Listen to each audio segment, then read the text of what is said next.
talking fruit about. to avoid scurvy so we don't end up like those guys on The Terror. Give us the fruit, On JD. the what? The Terror, the show, The Terror. Oh. Yeah, it was a good show. Really What? upsetting. I don't know what you're talking about. A bunch of guys tried to explore the Arctic in the 1800s, and they got frozen there for several years, and no one ever found them. This happened in real life. They made a show about it. Anyway, when they were running out of citrus, they were getting the scurvy. So how did they get? Well, they didn't have any more citrus because they were trapped in the Arctic, and they shouldn't have gone there. They should have stayed in England. Scurvy makes your gums bleed. They were Scurvy bleeding. does a lot of things. Scurvy reopens all your scars. Yeah. So some guy died. His gunshot reopened from like 10 years ago because he didn't have enough I don't know citrus. if that's true. All right, JD, It is. I'm now on board that we need fruit cups because this sounds awful. I have to go look at my. Give us notes fruit now. cups. We can make alcohol with the fruit cups. You can also In the get ice Wernicke's machine. encephalopathy, I think. Scylla's never been drunk. Scylla deserves that as a treat. Yeah, but I don't think Scylla deserves to get drunk off of toilet punch. No. We're not making it in the toilet. We can make it in the Bucket ice machine. punch. You guys That told was me no. You your told me idea. no. We You said guys we told didn't- me we said we no. didn't have fruit, but now we're on the fruit train. Okay, so now we can make pina coladas in the ice If we machine. have fruit, we can make pina coladas in Give the us ice the machine. Okay, fruit. So we need the fruit, JD. But not for Shame. scurvy, for pina coladas in the ice machine. Yeah, we don't Shame. really care about scurvy. What the fuck? Come on, we have to have some one nice thing. Do you? Yes, Will says ice machines are probably filthier than toilets. it is true. That's true. They did do that at McDonald's one time. I What don't did they Oh think I want to know. What was- No. I need It's like- clarity. It's like this. There was What was the body count? I thought don't it know. was was the the ice body cream count? machine. The ice cream machine. No, is it was pretty the fucking ice maker. filthy. It was definitely the ice It's maker. always the ice. I've cleaned an ice cream machine and they're pretty gross.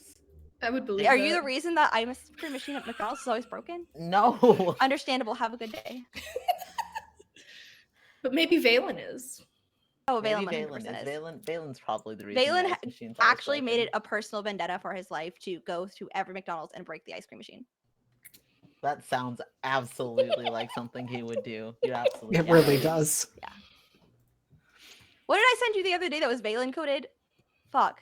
I don't remember. I You forgot sent what me it a was. It was song funny. today. It was funny as fuck. Oh, I have to send you something. Hold on. Okay. We don't have to wait for this. This is not. Sorry. No, I really need to know what it was though. For me, not. I need to know as Hold on, well. I'll tell you in just a second. Hold on. Maybe if Scylla asks nicely, Zeph can give them a clean bucket. Because they're friends. Clean bucket. From the I'll janitor. let, Unchemicaled. I'll let you Unchemical. try. Well, I mean, whenever it happens, Scylla wouldn't think I to don't make trust a damn alcohol in a thing from that man. bucket.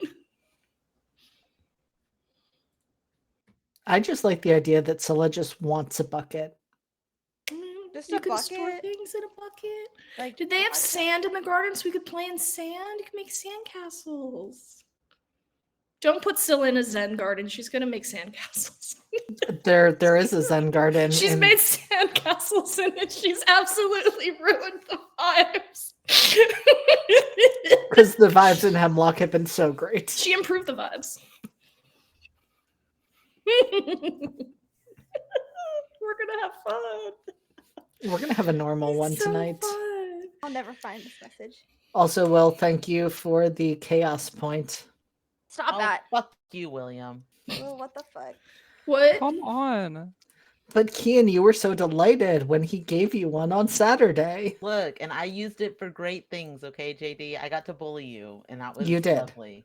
And I am just saying that the rest of the cast shouldn't suffer for my actions.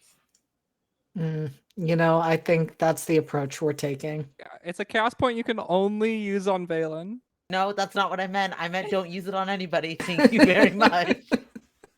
All I have is Fuck the you, conversation Emily. about that Valen is also a Labu bitch. I literally just came across that in our chats, and Yeah, I don't know what I don't remember what I said about stealing, but it was funny. But yeah, Valen likes Labubus. That's it.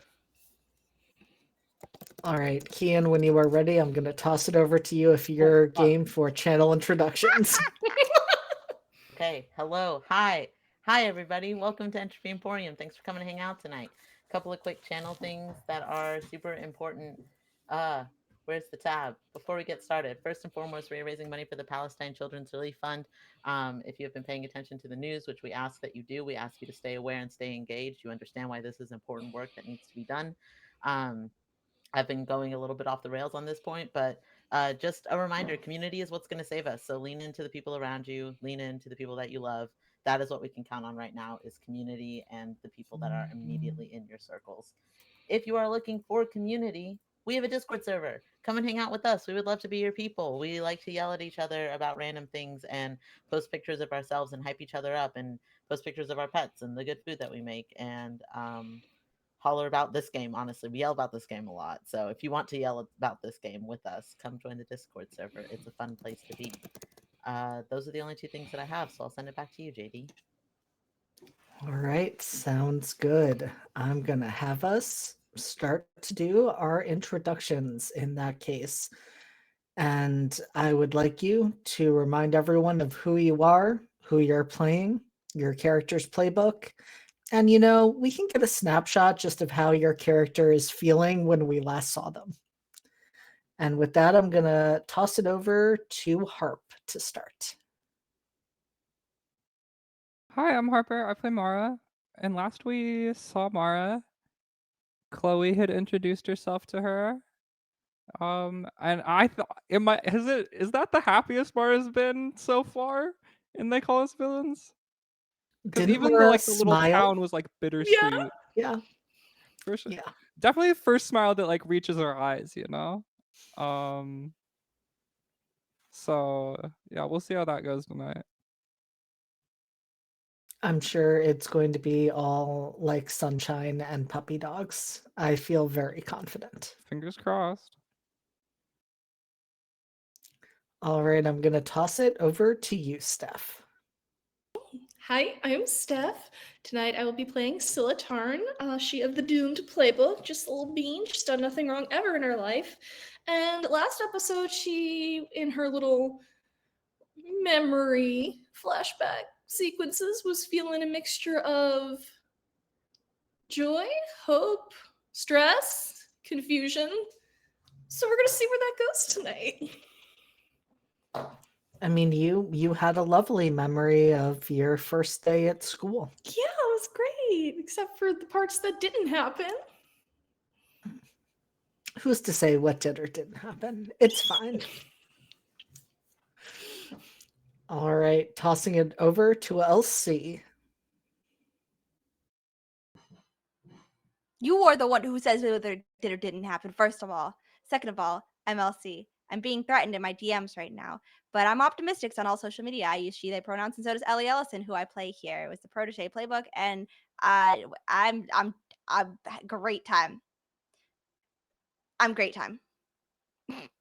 You heard it here first. Ellie's having a great time. I lost laser tag, and it's fine. Everything's fine, and I'm having a normal one, and that's it. We all know the real tragedy was that Ellie lost laser That's tag. literally the worst thing about that episode was that I lost laser tag. And you can quote her on that. Actually, don't quote it. That's not the worst thing that happened in that episode. I think a lot of awful things happened, but she did lose. And last but certainly not least, tossing it over to you, Kian. Okay, sorry, I wasn't in captions, but I'm in captions now. Hi, everybody. My name is Kian. My pronouns are they, them. You can find me on Blue Sky at Uptight-Chiffon. I am playing Valen, last name redacted, who is the Beacon's playbook, which means that he does not have any powers. And how is he feeling? Look, not great. Valen was not a good person. And really what I need the audience to remember is that Valen can always be worse. And that's what I was that's what we need to keep in mind when it comes to Valen, is that he can always be worse. But yeah, he's not feeling good. He's feeling pretty apprehensive about where his evening is headed, honestly. So I mean, I think your evening is in a fine place. You are going to do some crime. And I love that for you. super normal time. It's gonna be super rad. All right, and I am JD, pronouns he, they. I am your storyteller, so I am playing everyone else that these lovely players are not playing. A few notes before we jump into episode 18. With this game, there are a number of content warnings. It is a horror game, it delves into psychological horror, it also delves into themes in line with real world conversion therapy, and a few other pieces of content that I'll go over in a moment. But this is your reminder that while our cast and myself have safety tools that we are using on our side, we also want you as the audience to be taking care of yourself and do what you need to be safe. And so if this particular type of game, this particular type of content is not for you, or it's not for you tonight and you just need to step away, please do what you need to do to take care of yourself. We have plenty of other games over on Entropy Emporium that do not include this type of content. And if tonight is just not the night to be watching this, but you want to catch up in the future, everything is available on the YouTube through VODs. So please feel free to pay attention to what your body needs, step away if you need to, and otherwise join us on what will be an interesting evening. For those other pieces of content just to be aware of, that includes institutional violence, forced institutionalization, medical abuse, psychological abuse, and gaslighting. With horror, we have body horror, we have gore and blood. There may be references to the use of isolation, seclusion, and sedation.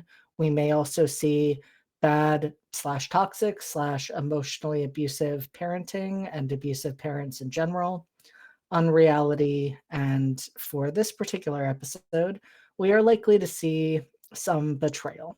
So be aware of those as we move forward. And with that, I think we're going to jump right into tonight. And so, as you all got a little bit of a snapshot, each of our characters were poised to enter their first fight as a team when time got a little bit strange, reality got a little bit strange. And in that moment, you all returned to various points during your life, some of which closely resembled what happened with a few minor alterations, others that you would swear never happened. Like I would imagine Ellie does not ever recall a time where she and Milo were playing laser tag and had a mysterious antlered figure appear. I don't think that is something Ellie would recall happening. On Also, the never other, lost laser tag. and I'm sorry, thank you. That is the most important piece. That never happened because Ellie would never lose laser tag. Others of you had memories that very much aligned with what happened.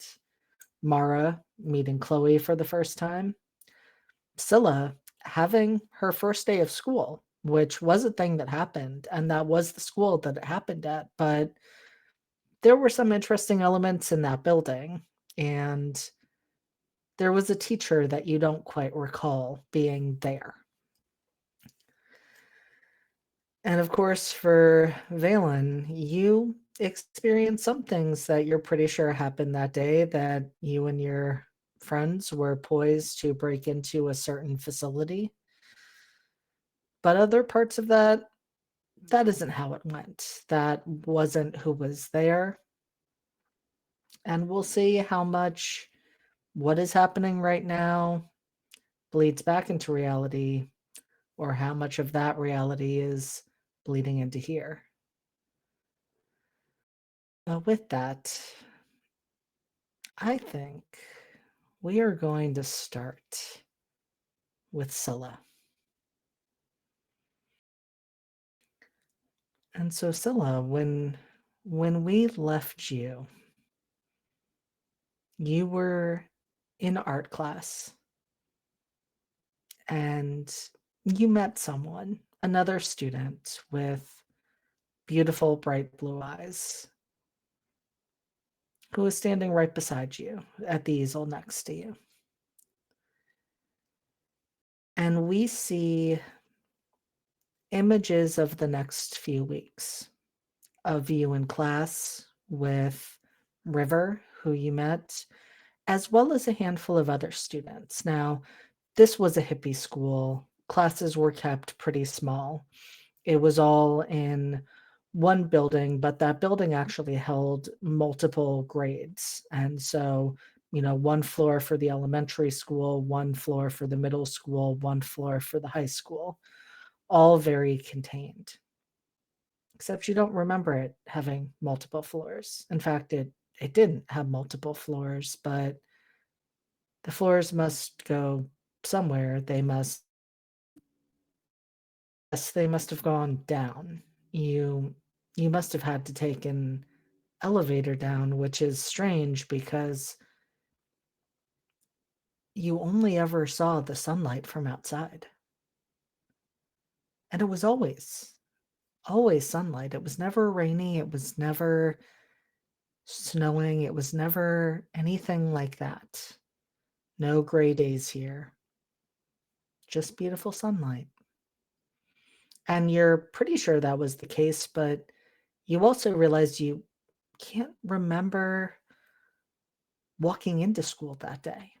But you must have, because you came in from the outside and you went home afterwards. So it's not anything to worry about. But we see these images of you in class sitting there reading pages of books in English. We see you there learning math. We see you there in some classes that wouldn't typically be there. We see you doing yoga. We see you meditating. We see what your school calls candle ceremonies, where everyone sits and has brought in or has earned, because you can earn candles for being good and well behaved, and sits there with plates full of candles, focusing on the flame, focusing on your breath.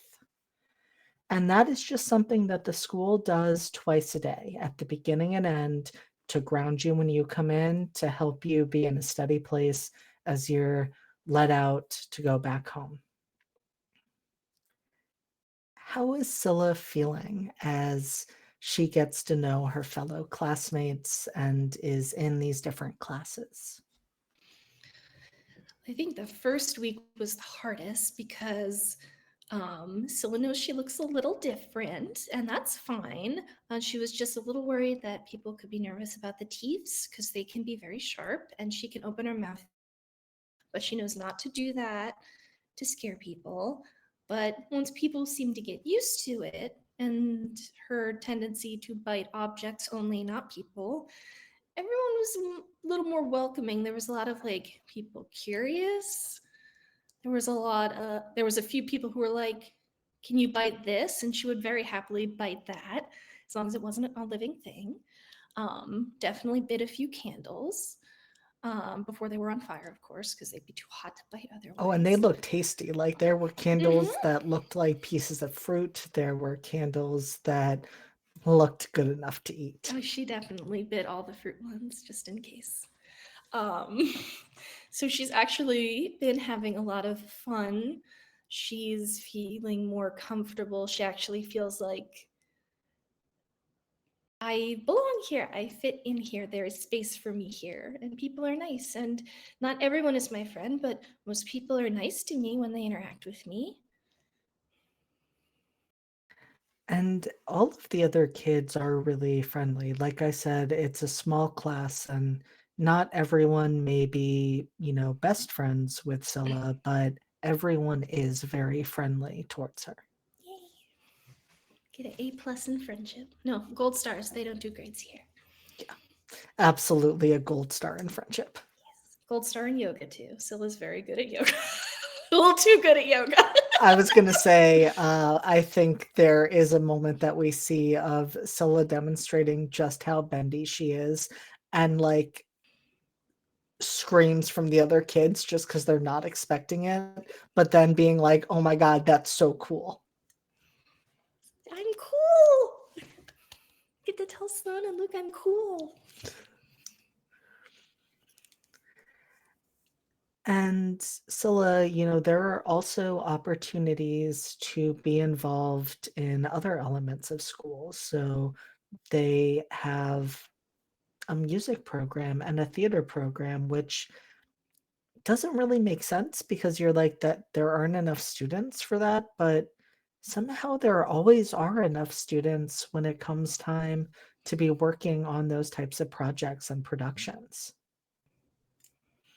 Would Scylla be drawn to anything like that, or is that not really Scylla's speed? Scylla wants to try anything new at least once, so she definitely would have gone to music class. I don't know if she would have found an instrument she would have stuck with. She definitely just wanted to kind of play with all the instruments and get a sense of what sounds they made and not bite them, especially if they had wires like a guitar or a piano. But I think definitely theater also was a big draw for her because she's like, oh, people are acting out different parts. They're pretend. Oh, it's just a big game of pretend. And she likes the scenery too. And she offered to help paint scenery if they needed it. And she would have been willing to like stand in for like parts. She would have given that a try. She had a little difficulty learning lines, so nothing with a lot of lines. But she was just happy to be included and have fun. And Steph, I'm going to ask you this above the table, just out of curiosity, since I know you were a theater major. If Scylla and River had a chance to be opposite as scene partners, what would they perform? Is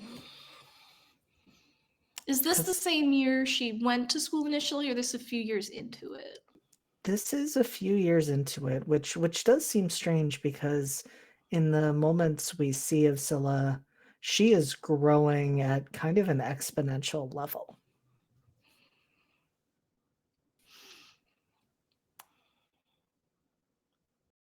Yes, I think I'm trying to remember all the parts of all the different plays. Obviously, Shakespeare is the easiest, but she definitely would have been scene partners with River because River is so charismatic. And how can you not like River? Everyone loves River. Of course, she'd want to be in a scene with River. That's her friend. And they make her feel like there's butterflies in her tummy. Oh, this is so hard. What scene it would be? And if you can't think of one, I am happy to throw some thoughts out, but I wanted to put the ball in your court on that. I definitely think she would have had a lot of fun with the Benedict and Beatrice sniping at each other scene from Much Ado About Nothing, just because that's just so fun. It's just like they say they like each other, but they're flirting. This is funny. So she would have definitely wanted to do that. But what other ideas did you have? I mean, of course, Romeo and Juliet, classic. But I much prefer Much Ado About Nothing. I think that is interesting, and I'm curious, River well, actually, no, I'm going to ask you, what role does Scylla play? Oh. I think Scylla would have initially assumed, oh, well, I'm a girl, so I'll do Beatrice. But if River was just like, I can do either one, she would have been like, oh, well, I can do Benedict then because I feel like Beatrice is smarter. So I should probably do the one that's not as smart because I'm not as smart. And that's okay. Scylla, I love you. You are adorable. And River very eagerly takes on the role of Beatrice. They are thriving. They are living in that role. They are sniping you nonstop. They are sometimes getting in your personal space, showing you that they will not back down. That's fun. I like that. How is Scylla feeling in this moment? She's feeling warm and tingly and very happy. It's hard to not smile in the scene because she's having so much fun, even though Benedict is taking the L's half the time, probably more than half the time, if I remember right. She's just having so much fun just doing the scene with River and just kind of bouncing off of each other. And as the scene wraps, the two of you are very close, face to face. River is breathing hard, his eyes are blazing. And there's a moment of silence before you hear applause from the audience. Oh, people were watching? I forgot. Scylla, do you look out at the chairs? Yes. You can't really see them because the stage lights are so bright, but as you catch a glimpse of the front row, it's about the front row, maybe the first two, you see that there are figures. And that doesn't seem strange because, of course, your classmates were there, they were watching, but the first thing you realize is there's too many of them. There shouldn't be that many people sitting here. There aren't that many people in the production. There weren't that many people when you started. And you see pamphlets in their hands. And that makes you uneasy. And your first thought is, oh my God, we were doing that live. This wasn't just a scene for drama class. This was an actual performance. But then you realize that you're feeling uneasy because in seeing those pamphlets, they feel familiar. And you can't quite make out any images or words on them. But you start to notice the other piece that has you unsettled.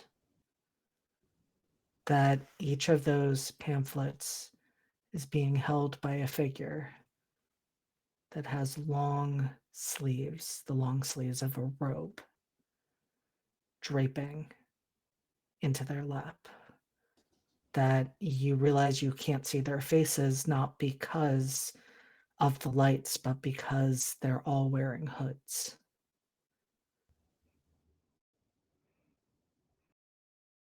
And Scylla, they start chanting your name.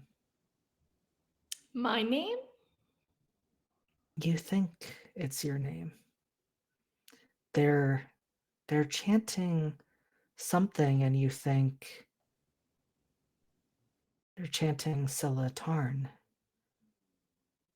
But the syllables are off somehow. The cadence is wrong. It's not as long as your full name. It's not as short as one of your names, your first or last, but it sounds like your name. That's all you hear. No, out, out, out. You're not here. This isn't how it went. Out! Get out!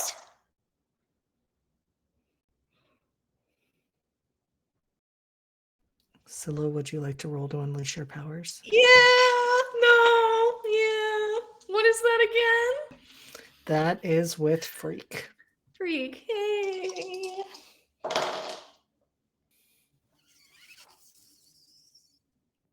It's a 6. I'm not good at unleash your powers. Have I ever had a successful one? I don't think so. I don't think you have, It's and my that's doom okay. track, right? That is, in this case, just a potential. I'm Oh. not going. Oh, I think that's And I think in this case, I am going to have you also mark your doom track. I was gonna say, let me just mark that Doom track. Ooh, that's 4 out of 5 Doom. That's gonna hit a thing real soon. Which is a fun thing because you get a new ability when that happens, wow! and it's fine. So many little treats. And so, Scylla, when you unleash your powers in that moment, it sounds like your goal was to make this all stop, to make this go back to what it was meant to be, what the actual memory is. And you push out with powers that you still really don't understand. And it's like they hit a wall, but wall isn't really right. It's like they hit a mirror and they are reflected back at you. Like all of those people sitting there have something protecting them. And it doesn't hurt. It doesn't feel right, but the lights in the stage go out. And you are standing there in darkness. And then there's the flick of a lighter, and you see standing in front of you, just like they were a few moments ago, River, but now they are also wearing a robe. And then you see another flicker of light, and another candle is lit. And you see Iris standing there, your art teacher. She is also wearing a robe, and you realize in that moment that these robes are white. And then there's a few more flickers of flame, and it's like someone has brought those plates of candles from the candle ceremony in here. They are interspersed around the stage, which still looks like a stage, but has none of the set it had before. It is very sparse. It, in a lot of ways, looks like what you would see just with a podium, nothing else. Somewhere for someone to speak from. And you realize that you're standing right next to that podium. And as those lights spark across the stage, you see that there are 3 more figures. But these figures, while wearing the same white robes, well, you think they're wearing different robes for a moment because their robes are stained with red. And you can't tell if it's blood or if it's wine. You're not sure, but they are on the ground and they are unmoving.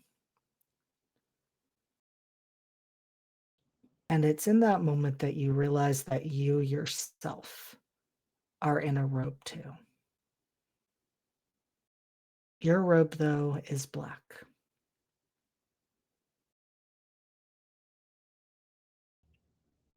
What does Scylla do in this moment as this scene unfolds? Well, she can definitely feel her heart rate kicking up, feeling like it's gonna pound out of her chest.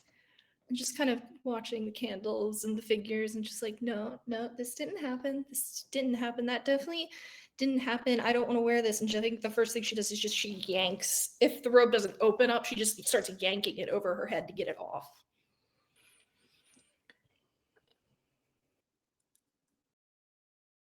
Scylla, it's strange because you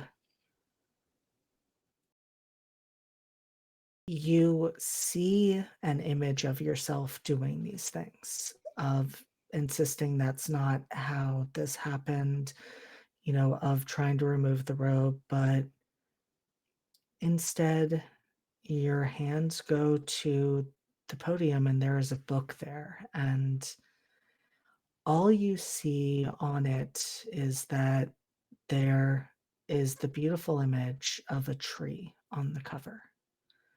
It is leather bound, and in your mind you are panicking, but what your body is actually doing is running a hand over this book, of murmuring words that you will be speaking to others, to yourself as you prepare for the speech you are about to give. Well, not speech. You are giving much more than a speech. You are giving these people something that they need, that only you can provide. And you look over and meet River's eyes, and they nod. And at first you think it's just a nod of acknowledgement, but then you realize they're bowing their head. And then they drop down on one knee. And Iris does as well. Stop that. And you think, stop that, but you say, thank you. Thank you for your gifts. Don't want gifts, not these gifts. Stop talking like this. Let me out. I think Syl just kind of like is definitely panicking because she's feeling trapped in her own body, which is uncomfy, very bad, uncomfy feeling. She hates this.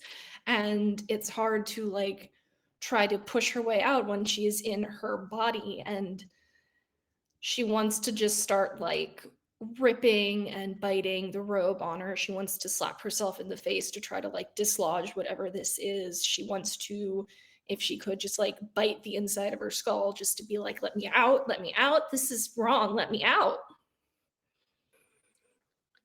And it's just as that panic is growing and growing and growing that there is another moment where you and River lock eyes, and River stands back and blows out the candle. Help. And the entire stage goes into darkness. And then the lights come up. And you and River are standing there. And there is clapping, but it's the clapping of just a few hands. It is your classmates praising you both for an amazing scene. And River catches the expression on your face. What do they see?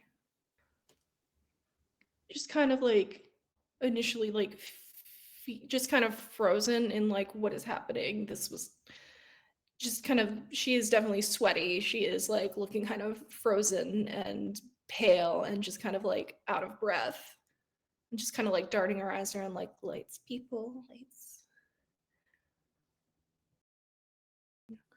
And River reaches for your hand and just gently squeezes and says, "Hey, Scylla, you were awesome." The lights are working. I forgot.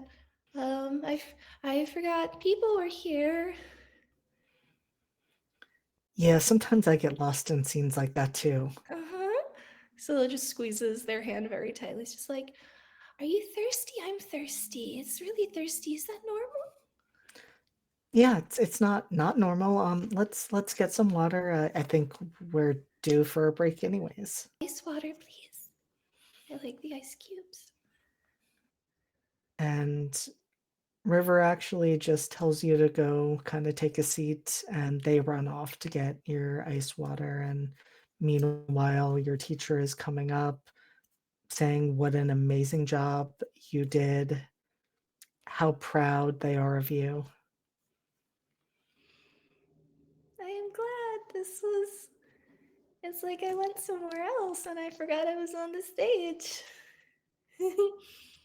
And your teacher tells you, that's just what acting is, You go somewhere else and it's like you're not even on the stage. It's like you're really there, and we felt that in your performance, Scylla.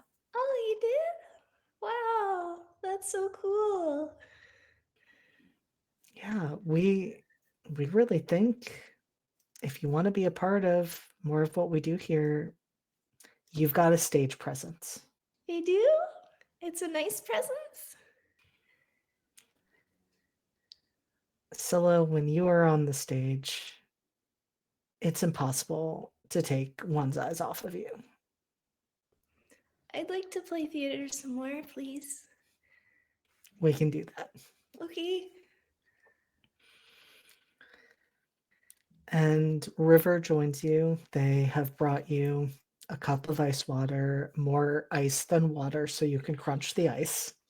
They know what you like. That just immediately like kind of settles her, like, yay, familiarity. This is normal. This is good. These are good feelings, good vibes. Just crunches the ice piece by piece in her mouth, just chews very slowly, just focuses on crunching her pointy teeth through the ice and just kind of settling and just breathing. And Scylla, we are going to leave you there for a moment where everything is back to normal. You are becoming a theater kid. Yay! We support this and love this journey for you, and absolutely nothing strange is happening. Sure! That's normal acting stuff. And I think we're going to jump over to Mara at this point. Hi. And so, Mara, I'm going to ask you, how long did it take before you used the phone number that Chloe gave you? Mara would like to say that it was longer than it was, but I think she got to lab and kept getting distracted, so she just like sent a text just like, this is Mara, and then just puts her phone down out of her sight, just be like, okay, it's off my mind now. Now I'm able to do work. And how did Mara feel when she looked back at her phone and saw a message from Chloe saying, "Took you long enough, winky face"?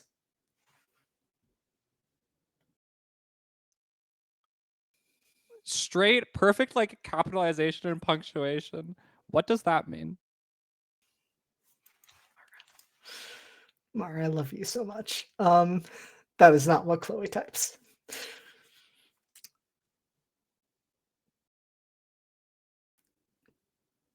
Chloe sends back, well, it's been 3 days. And Mara, when you look at what date it is, you realize that's true. 3 days have gone by since Chloe gave you her number.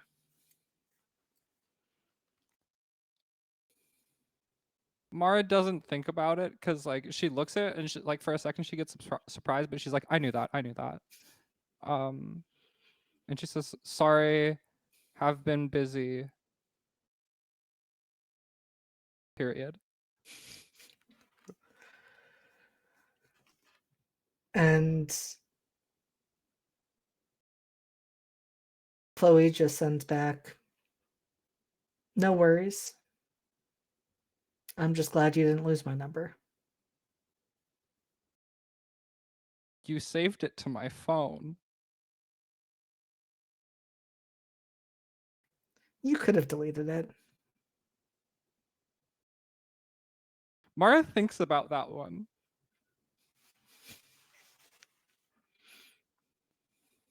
But you needed something from me? Question mark?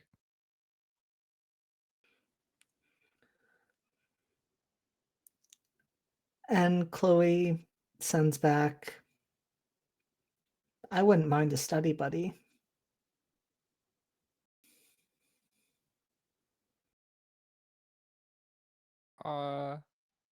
Mara like really hesitates on that text and doesn't look very happy. Looks very not happy with herself when she says, "Sure, I can help when." And Chloe sends back, how about tonight?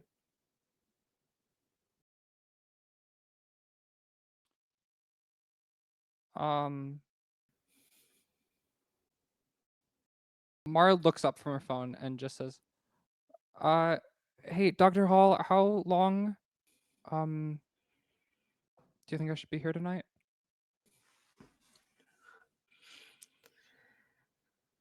And Dr. Hall says, well, there's more cataloging to be doing. Yeah. There is a tremendous amount of data entry that needs to be done. Okay. Can Andy not do that? What do we have you here for, Mara, if not to do those types of tasks? I can do those types of tasks all you want, really. It feels like if you're paying the grad students for it, right? Like I'm doing this for free. I'm doing this here because I enjoy like learning about it, and I thought that's what we kind of both acknowledged respectfully when you accepted me in here.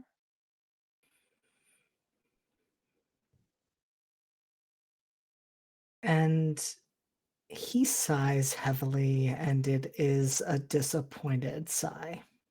I can do the data entry. I can do it. I was just wondering, like, what's the deadline on that, right?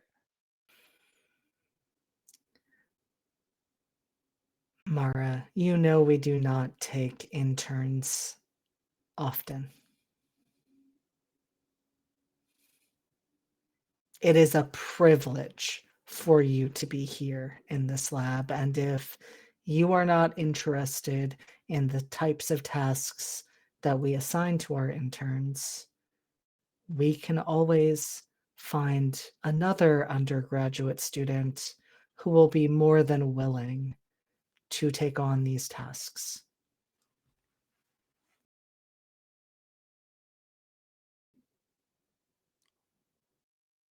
I'll do it. I'll do it now.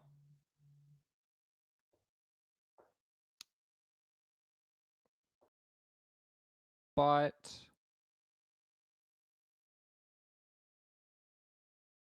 I get to read your paper on gravitons before you publish it.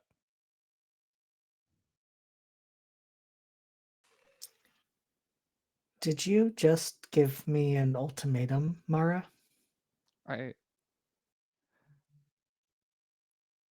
I did, but I should. I'll do. It's fine. I'm just really interested in it. I'll do that, and then maybe I can if you'd like me to. What I would like is for you to finish up the data entry and, maybe empty the trash cans in this room. I can do that after you're gone. And he goes and walks out.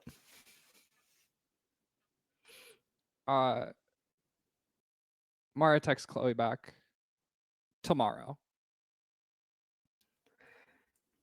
And Chloe responds, tomorrow's great, smiley face. Mara thumbs up reacts to the message. We absolutely love to see it.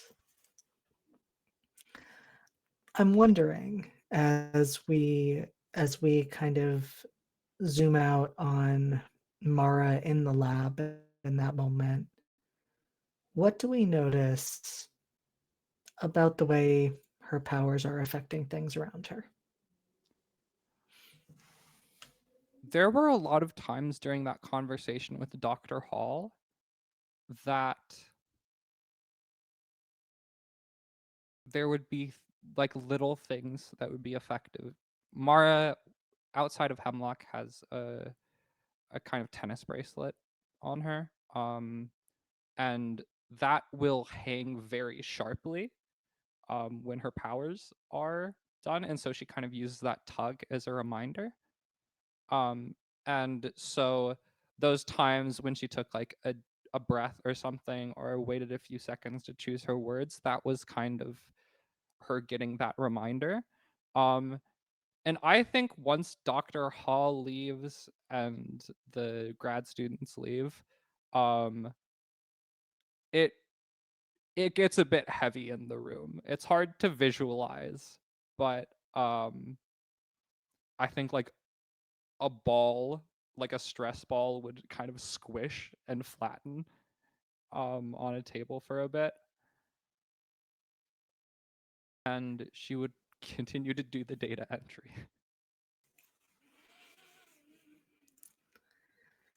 And we zoom out of that moment in the lab, and one thing we do notice is, well, we saw that stress ball flattened. We also see some small, almost minute cracks begin to appear in the floor around Mara's feet. And we zoom back in on a dorm room, and now I have to ask Mara, is it your dorm room or is it Chloe's dorm room? It's for sure Chloe's. I think maybe there was a brief like zoom in on Mara's dorm room before, and it's hard to see the floor. It is not well kept. She knows, she goes precision, like she knows exactly where everything is, so she feels as if she doesn't need organization. Um, but she's like stepping over things to get ready. Honestly, Chloe's room is only a little better, although it's not so much because it's disorganized, it's because there's too much stuff in it. So there is like a massive amount of sports gear everywhere. There is rock climbing equipment, there is lacrosse equipment, there is hiking equipment, and it has its place, but it is so much that it's a little narrow in a dorm room. She does have a single, so it is just the two of you. And I think as we enter that room and we see a mixture of rock posters, literal rocks, but also rock bands, and some various images of the night sky, some of the really beautiful photos that have been taken from telescopes, that we see all of that, and Chloe is walking you in and saying, I'm so sorry. I was hoping we could hang out in, the rec area down the hall, but you know how it is. Whoever gets there first kind of gets to claim it. So I figured it would be easier to be in here and actually have some peace and quiet. Yeah, I don't really talk to people that often. Yeah, I've noticed. So, what did you want help on? I mean, physics is not the easiest classroom. I'm gonna be honest. It's not as intuitive as it seems like it is for you. Oh, well, I mean, I don't think it's like that intuitive for me. I just learn it. Um, is there like anything that's can I like see a paper or something? I've never done this before. And Chloe is taking out some of her books, and her books are a little chaotic. There, are various like homework assignments just kind of shoved into the book, like pages sticking out everywhere. And well, it seems like she's getting ready to show you a particular subject, or at least part of the subject that she's struggling with, a particular problem that she needs your help solving. Instead, she sits on her bed, crosses her legs, and looks over at you and asks, I think I'd like to hear what your favorite part of physics is. What do you love about it?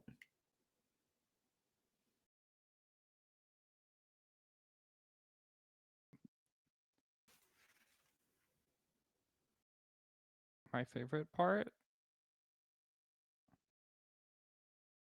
Um, you know, I guess. And Mara is still standing like in the doorway of the dorm room. Like she has not made herself at home like even a little bit. Um, so it's probably, do you know about gravity as like how Einstein viewed it for like general relativity? Or just like how Newton saw the apple. I'm familiar with those subjects. Okay. Um, so I kind of like to illustrate it by using like the most extreme version of it. Like a black hole is right, it's matter so dense that it creates a gravitational field, even though it's not really a field. That's so strong that nothing can uh get out of it, right? Not even light. But light doesn't have any weight. So that wouldn't make sense if you're understanding gravity from a Newtonian perspective, where gravity is a force that weighs down, that brings things down. Because in order for that something to be affected by that, it would need to have a mass, but light doesn't have that. So what a black hole does and what gravity actually is a bending of space-time, right? It bends space-time around it so that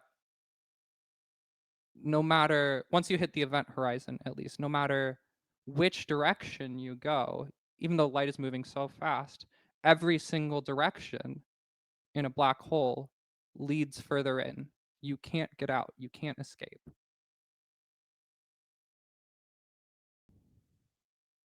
So that's gravity. If you think about it that way, it's not, well, Einstein didn't think gravity was a force per se.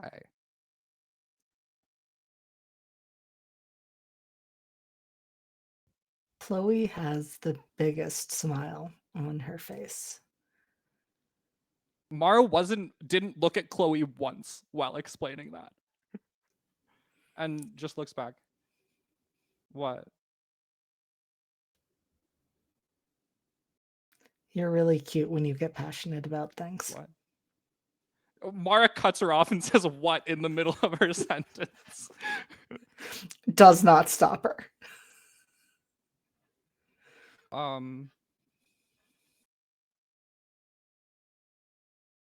It Mara's bracelet is like a point right now.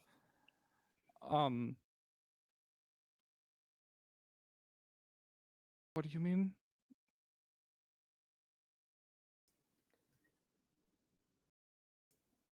You're very self-contained, Mara, and seeing you talk about something that you so very clearly love, I don't know, it's really beautiful to see you this passionate.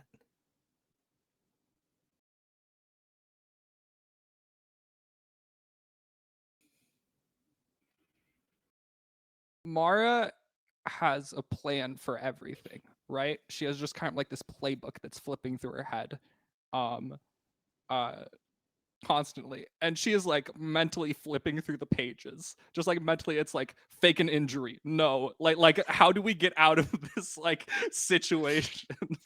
um and I think she just like stands there for like 20 seconds at least. Thank you.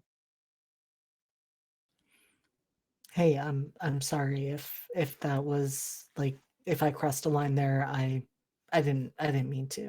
No, you're good. I just don't really talk to people um very much, so I don't know what to say there, really. Thank you. I'll take it. And I know you've said a couple of times you don't talk to people much, but Mara, you can talk to me. I know I can, I just choose not to.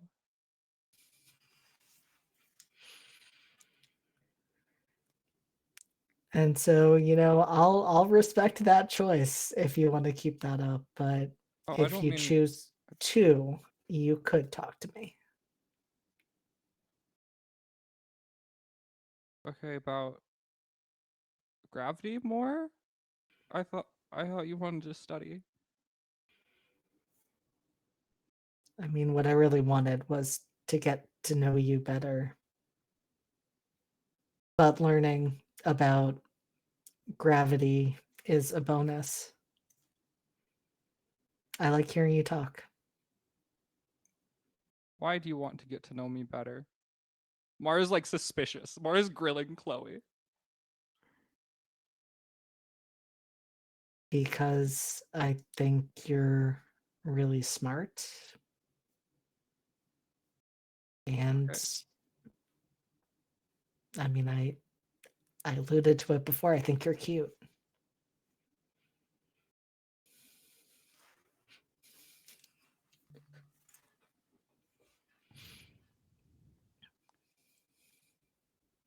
Chloe, I that's not enough.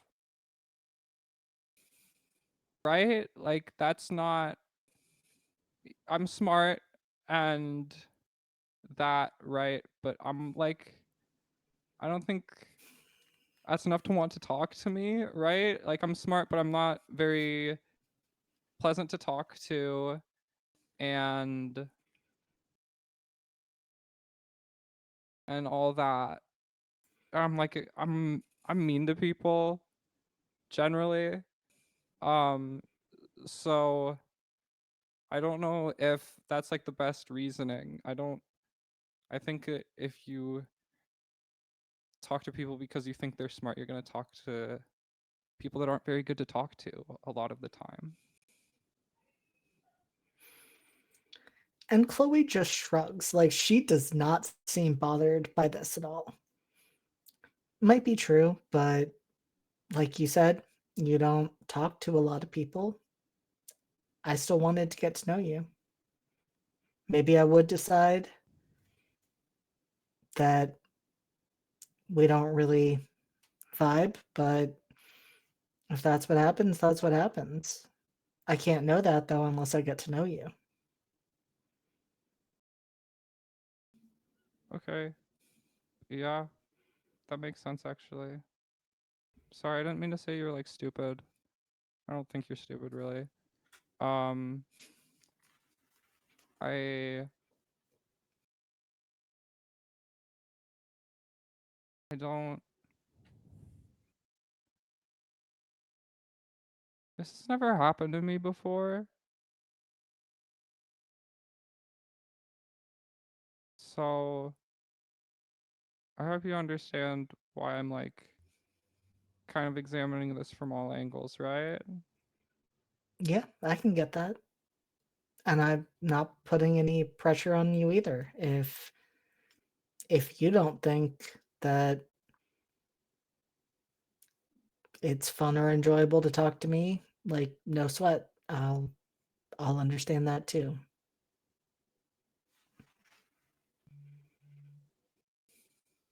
I No, it's just new, I guess. Um and Mara looks like almost disappointed in herself for saying that. It's just new, I guess. Um no, I guess, talking to people isn't so bad sometimes. Um but I'm kind of really busy most of the time. I did a lot of work yesterday, so I'm kind of mostly free tonight. But I don't know, I don't have a ton of time, I guess.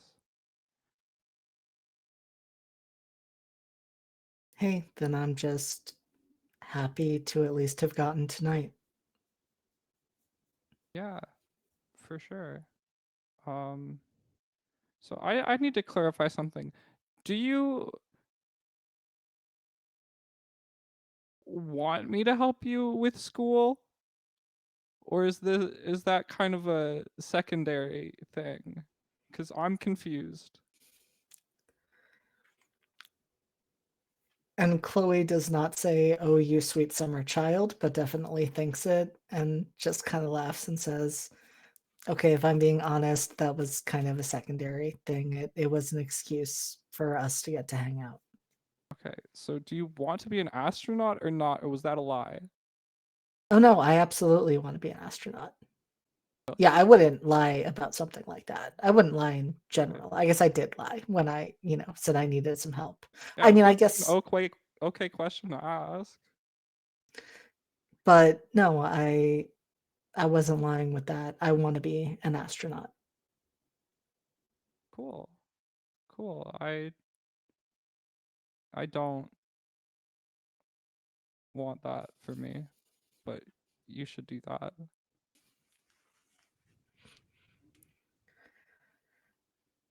I've just I don't know. I mean, kind of being weightless floating around seems like it could be a lot of fun. Obviously, that's not the reason I want to be an astronaut. I want to be an astronaut because I want to get to go places. I want to see more of the universe than people get to usually experience, and I want to get to see what Earth looks like from so far away. Yeah. That Yeah, I'd be lying if I said that doesn't sound really cool.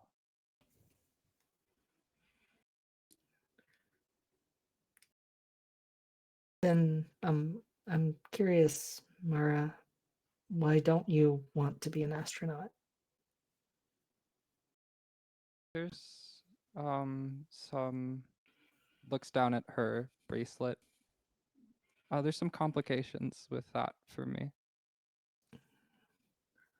Oh, like you might not pass the like fitness test type stuff. Um no, if I wanted I could do that. I uh yeah, I just shouldn't be on planes or rockets or boats or um sometimes cars, I guess. I don't know. Oh, do you like get motion sick? Yeah, yeah, yeah, yes, yes, yes, yeah, The yes. amount I wish I could make you roll to lie. Mara's a horrible liar. You can say Chloe sees through that. She's the worst liar in existence. Chloe looks a little skeptical, but also figures like not her business. So she doesn't push that and just says, well, I mean, I hope that if getting to go into space is something you really want to do one day, it's something you get to experience. It's okay. I'm pretty happy looking at it from down here. If you think about it, all the space stations are only like the really short distance away from the Earth, so you're getting pretty much the same view as you are here.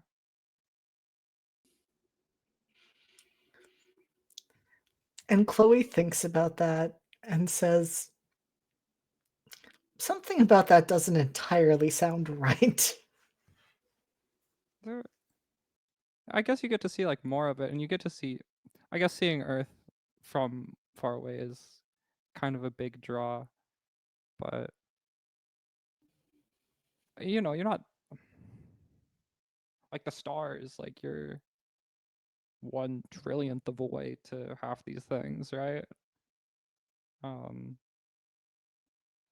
but no, I think astronauts are cool. Uh,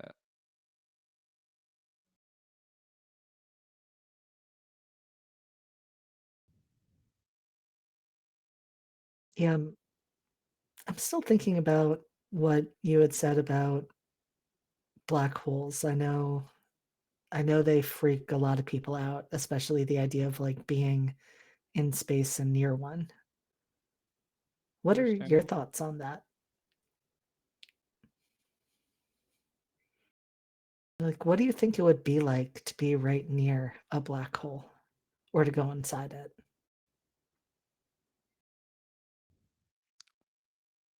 Um, I Mara doesn't know what to say for a full like several seconds because she's just thinking about her powers. And then kind of like snaps out of it. Is just like, well, you'd be turned into spaghetti. Um, pretty quickly. But like I said, light's trapped in the center of black holes, so once you're in there, it's probably kind of bright, but you wouldn't be able to see it because you'd be dead. Probably.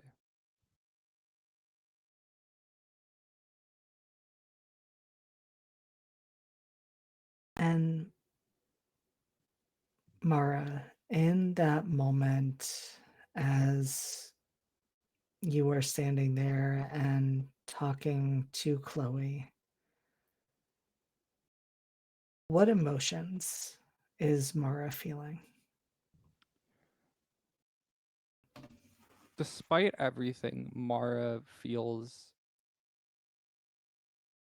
happy and upset because every single bone in her body is like,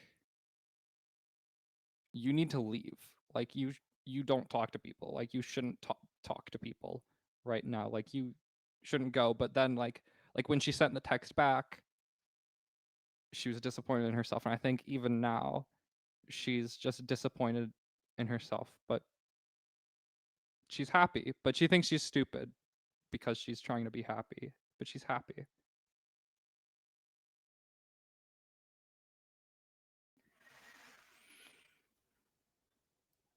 And Mara, as we see you standing there talking to Chloe and having this moment with her, we see flashes of the weeks that follow. We see that this isn't the only time that you and Chloe spend together. And I'm wondering, when Mara remembers this time with Chloe, what stands out to her about the weeks that followed? Mara looking back on it now, it's just Chloe's so nice. Um, there's a time where after that like same class got out, Chloe just brought her ice cream. Um, and Mara's like, why why do you have that? And then she just gives it to her and doesn't say anything else and leaves. Um, and it's just like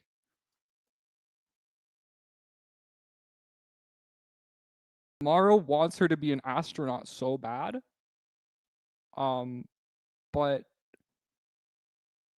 sometimes Chloe like turns the conversation away from physics, and Mara's like, "So what are we doing here?" and gets like a little bit upset. Um, but she's always like having some fun. Chloe But dares to ask you about your favorite music, and you're just like, what does this have to do with anything? yeah, what I don't you don't need to know that right now. We can talk about that after like you write this again because it's not very good. And then, like, you maybe let a little bit slip about some music that you like, and you get like a fucking mix CD from Chloe a few Yeah, days later. it's all house music. The only thing she talks about is house music in reference to music. Um, and then the other thing she thinks about is this growing sense of like dread, where it's like, I know something's going to go wrong, and I know it's going to be because of me.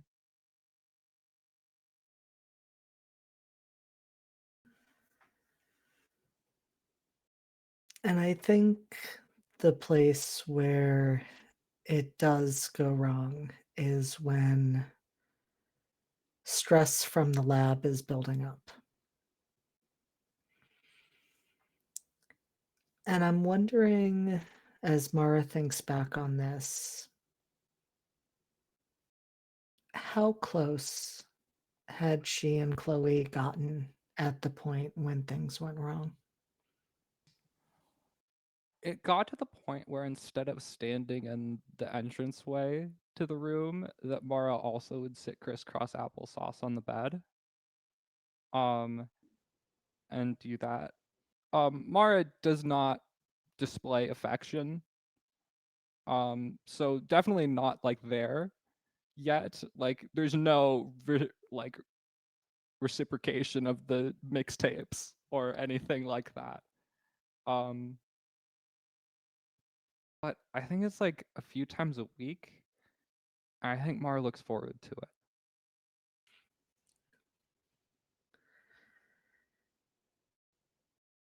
And I think the night that things do go wrong, Mara, you are very stressed because Dr. Hall has continued to be a complete asshole, and you didn't say no to spending time with Chloe because you do look forward to it, but you knew you were frustrated and on edge going into it. And I think that grew when Chloe, trying to be nice, suggested that you sit back and watch a movie, just put on Lilo and Stitch and have a quiet evening. And I imagine Mara, on the one hand, would have really liked to not have to talk, to just get to spend some time with Chloe, but also found this to be a complete waste of her time.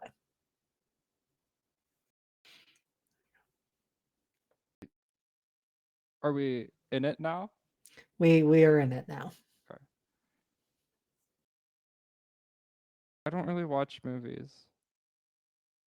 Ever? No. Not since I was like a kid. I mean, that's what can be great about movies. It's like getting to be a kid again. I don't want to be a kid again. I don't see the appeal really. Okay, well, like maybe putting it another way, it's like it's like getting to not be an adult for a moment. Like you get a break from all of that.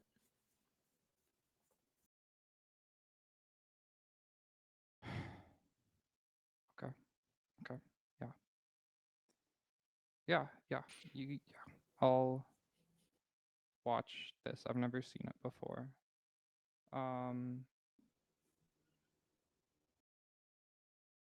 You can probably become an astronaut without being in Dr. Hall's lab, you know? You don't have to do that, I think.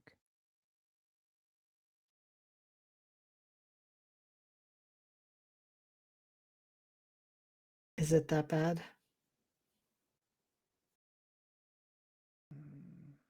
It's just like I thought it's like, one of the leading names in astrophysics would love to see somebody like me kind of come in and say things, but it's like pulling teeth. Like he doesn't want me to read his papers. He doesn't want me to engage with things like a lot of the other astrophysics professors do.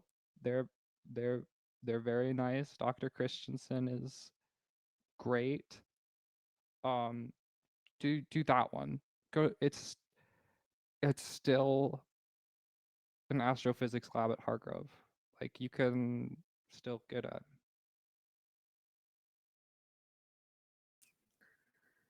I mean, if I'm honest, the main appeal of Dr. Hall's lab was getting to spend more time with you. Beat red. Oh.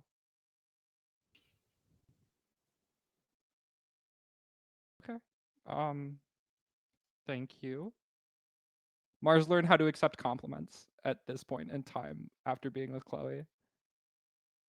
Thank you.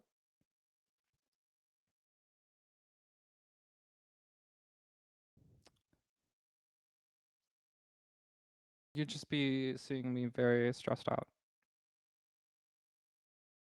and upset with postdocs especially.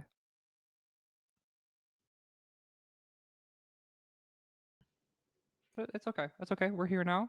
We're having a good time. I don't really have any de-stressing activities.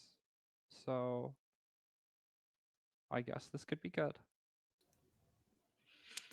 And to that, Chloe says, yeah, I've noticed that's part of why I recommended this. Mara feels that dread again as she kind of mentally is like, no, she's right. You need to chill out. You just need to do what feels good for a bit. And I think Mara like is side to side with Chloe now. And like obviously not like cuddling or anything, but just like physical body contact. Maybe she puts her head on her shoulder. And I think Chloe does reach for your hand, although when she takes it, she immediately asks, is this okay? Every brain cell in Mara's brain is like, pull back. Yeah, that's fine.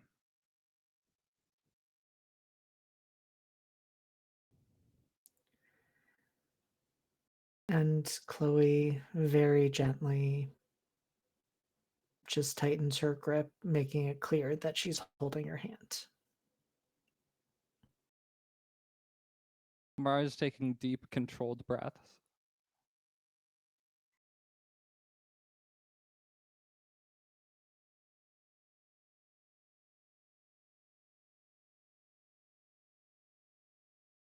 Mara, at what point do you feel gravity start to change?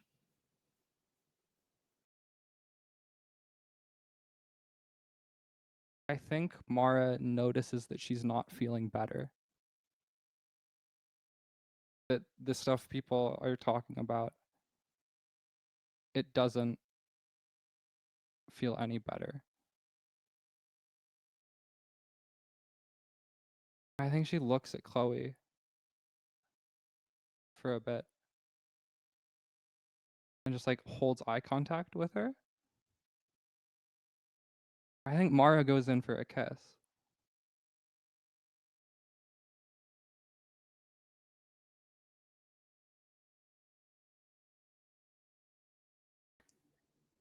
And because Mara initiated it,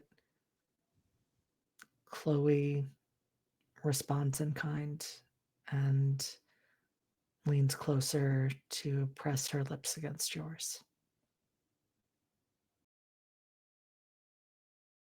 It's 1 second into that where things get really heavy for just a moment and Mara pulls back. Did you feel that? That was weird. That was weird. Fuck. Mara, are you looking at Chloe?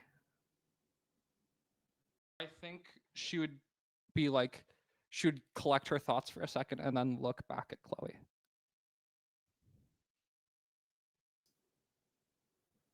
Mara, there is a black hole opening behind Chloe.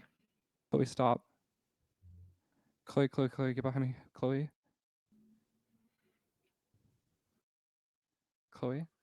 Chloe, no.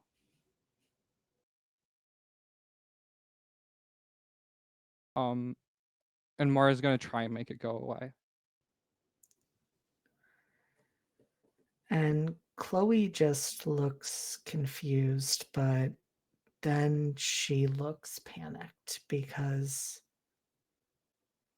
she is starting to unravel, or as Mara said earlier, become spaghetti. No. I think Mara is crying a little bit as that happens. And she says, no, this isn't how it happened. This isn't how it happened. I saved you. Remember?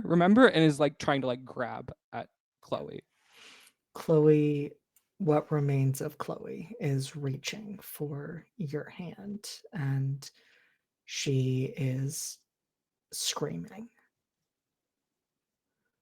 Stop.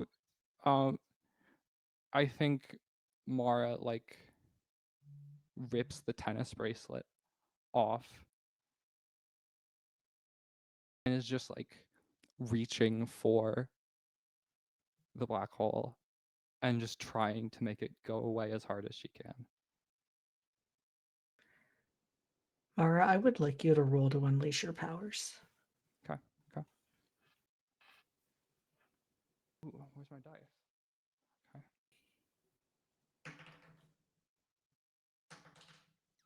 It's plus freak. It's a 9.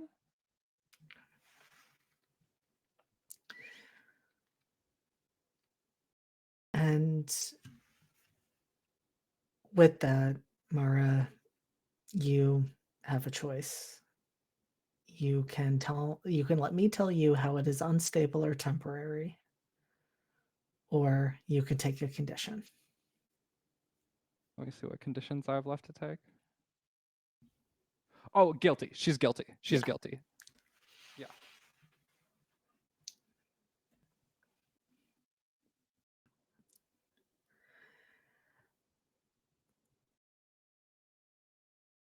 Mara, you reach for this black hole, and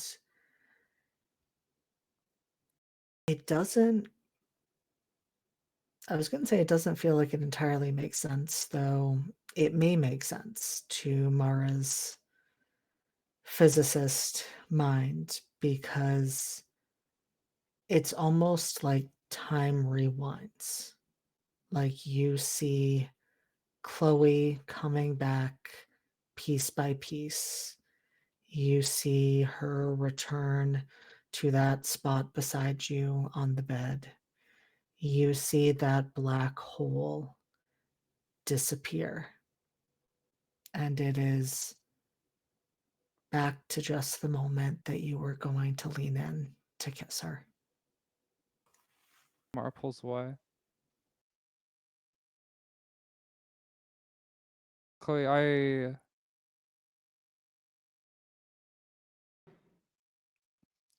and for a moment, she looks exactly how she looked right before she told Scylla that she was lying to her after the necklace.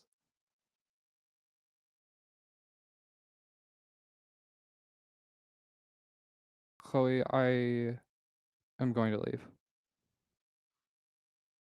Wait, what, why, what happened? I don't think we should be talking to each other.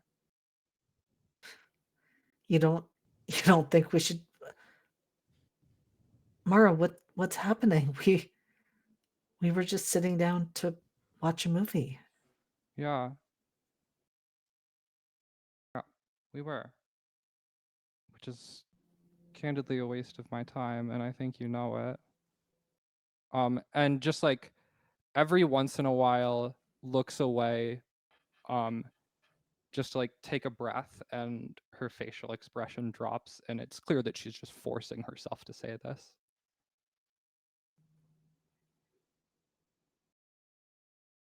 Chloe, I really think it's mean what you're doing. Somebody like me, you're acting all buddy buddy so I can help you with grades. Mara, you know that's not what this is. Oh, it isn't? So it's completely aside that I've been helping you on every assignment and that your grades have jumped up. That's just a neat little side effect for you. Mara, I don't care about that. The only reason I've ever had us talk about school is because that seemed to be what you felt more comfortable talking about. Oh, that's real fucking convenient. If you never wanted to talk about school again, I'd be fine with that. Yeah, yeah, Chloe, I'm good.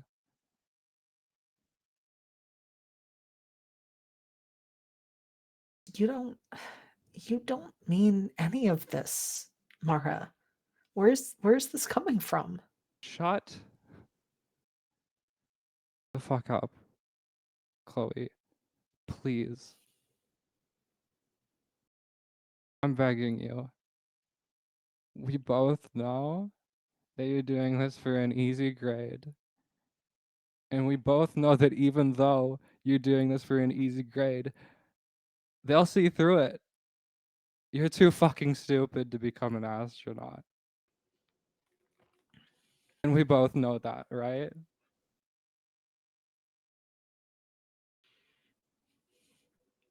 Yeah. Right? Yeah, I guess we do, Mara.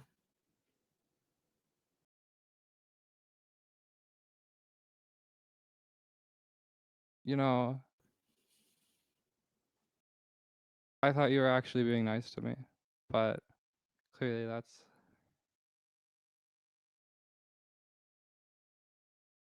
Mara can't get herself to say the rest. And Chloe bites back a little at that and says, Mara, it's clear to me that you don't have any idea what you would even do with kindness.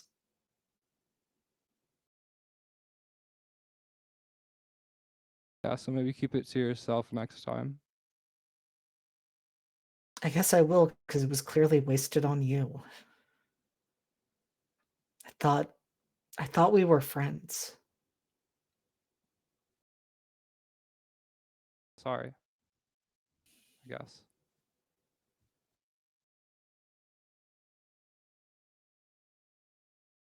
See you around, Chloe. Yeah. Okay, whatever. Have a nice life, Mara. Sounds good. And she leaves. She left the tennis bracelet on the floor.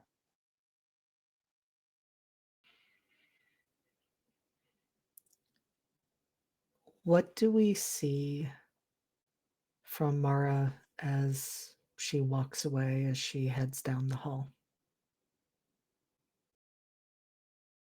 She stops in the bathroom first. And cries.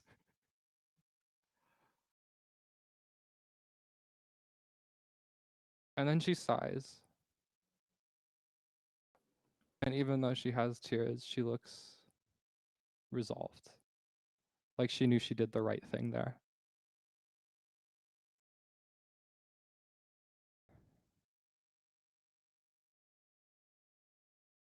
Just protecting her, I think she says out loud. And then she exits before Chloe, for some reason, would enter the bathroom and walks to her dorm, which is messy as hell, and lays down and looks at the ceiling.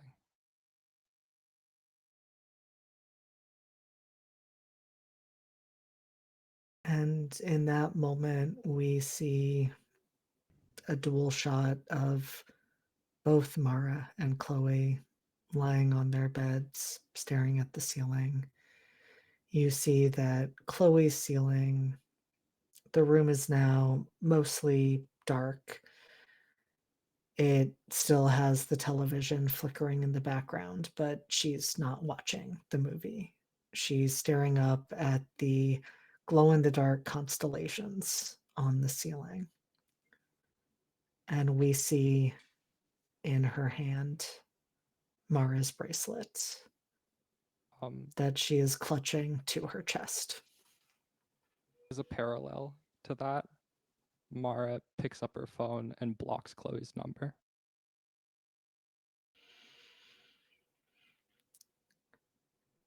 And that is the last image we see before we go on break. And so the emotional damage will continue in the second half of tonight's session. No. But for now, I hate it here. have I want to eat go home. spaghetti for dinner. I chose spaghetti, and now y'all did this to me, and I have to go eat Good it. news. She got unspaghettied. My heart is still broken, but I don't have to quit Teacup now. well, that's a plus. Yeah. And so with that, we are going to take 10 minutes to decompress, take some time for ourselves before we dive back in. So Harp, tossing it over to you to take us out on a little break. Fuck both of y'all. That's my job.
Where's French fries from? It's live.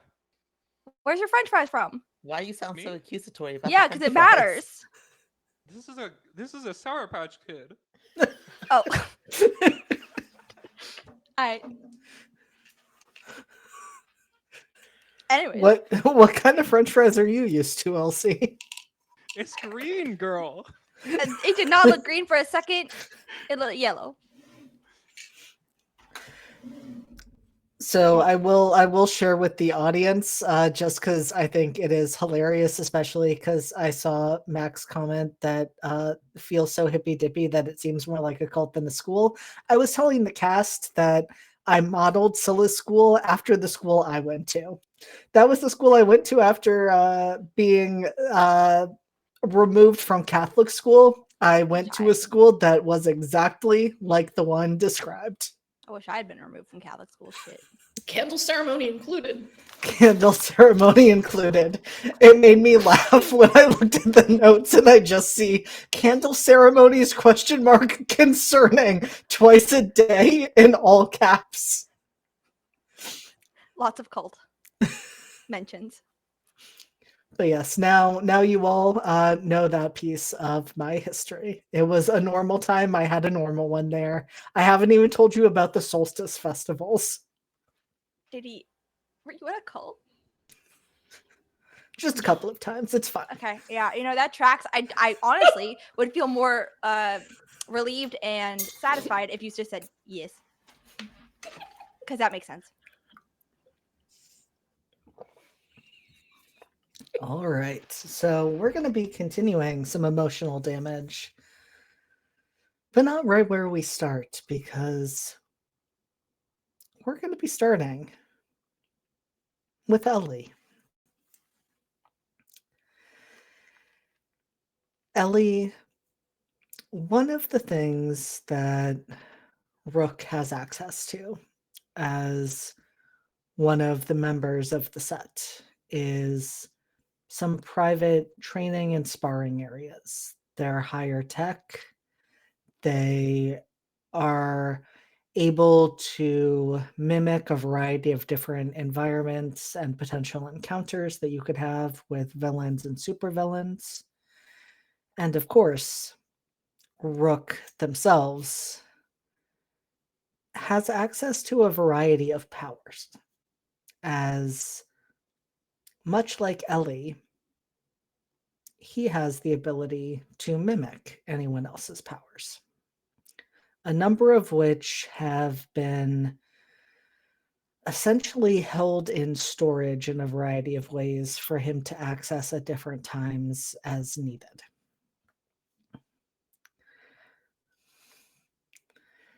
And Ellie, it's been a few days since your loss at laser tag. How have you been feeling since that very weird experience in the arena? I think she's tried to go back to normal as much as possible, but it's really been gnawing at the back of her mind, like not the back, more like the middle front of her mind of like, hey, that was weird, that was really bad. Why did everybody not think that was really bad? And now we're all normal about it. Am I supposed to be normal about it? Like, is that a thing? And just like a loop, a looped repeat of like this kind of like cassette tape just going again and again, and then when it's done it'll rewind and play again, uh but to the point where it becomes just like a drowning out noise, like a mosquito in her ear. But to the best of her ability, trying to go about her normal very busy days and focus on those, because those are important. And this is a very normal day. You and Rook met up early with the plan of sparring for a bit and then going out for a slightly late breakfast at a nice little hole in the wall. But you're not there yet. You're at a different arena, and as I mentioned, it is high tech. It can create a variety of obstacles. But today, what Rook is having you practice is adapting your own fighting abilities to a variety of different powers. And so, after a little bit of warming up, he starts by giving you advanced warning of what they're about to do. So, he lets you know, I'm going to be coming at you with ice. What do you do to counter? She would use her telekinesis to use the ice as sort of like the way I would describe it is like Frozone and Incredibles. In the first one at the end, where he's like actually skating on the things that he already made. So she's actually skating on that, but using telekinesis as a balance maneuver to keep herself upright and like zip around him to get the better angle. And seeing you use the ice in that way, again, giving you a warning, he lets you know he's coming at you with fire. That would be a little bit harder for her.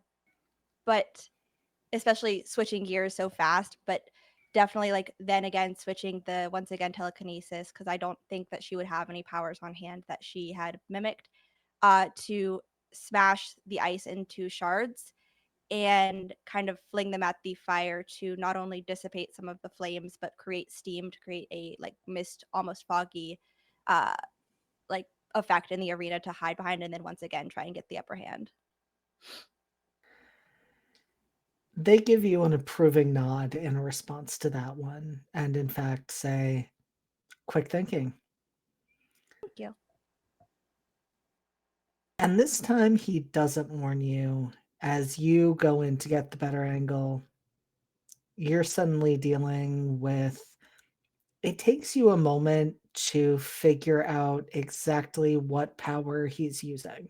Because there's a moment where you think, oh, that seems like super speed, but you realize, and it's so faint that actually roll to assess the situation.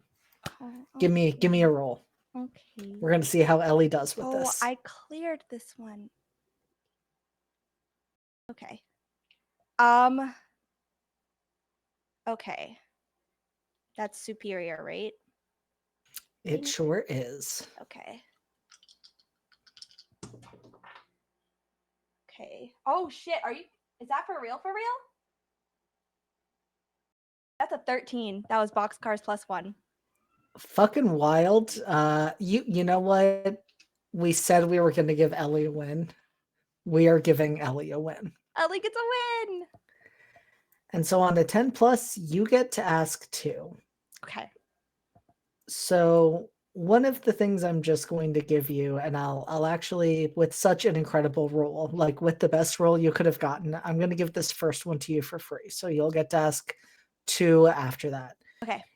You realize that he's using a form of teleportation. There's the slightest flicker in the air, and then you can see a slight flicker appear before he reappears elsewhere.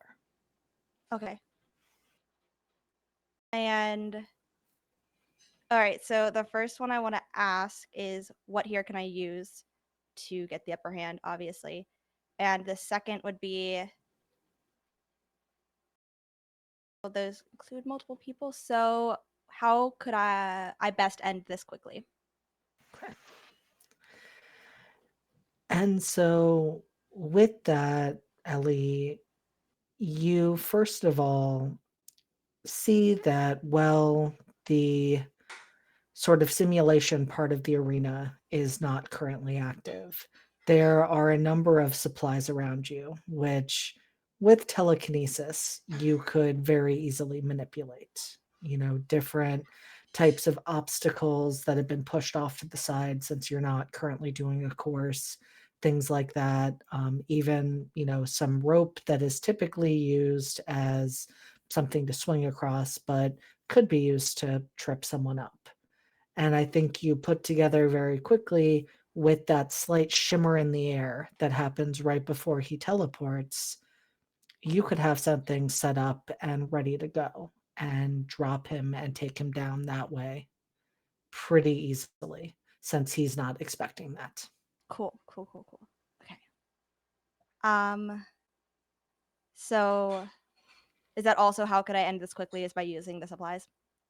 Okay. I've always loved this in movies and stuff, so I'm gonna use it.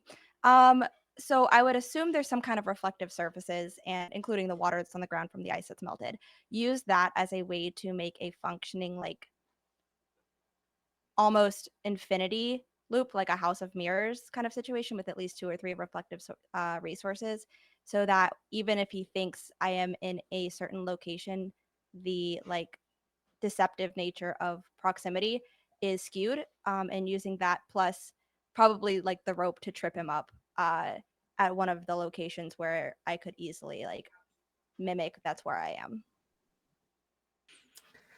I think that makes perfect sense, Ellie, and you set that up incredibly quickly. Your powers respond almost as soon as you have the thought. And as Rook steps out of that portal, goes to quickly take you down, they do not at all track that they are about to be taken down because they are lunging in the completely wrong direction.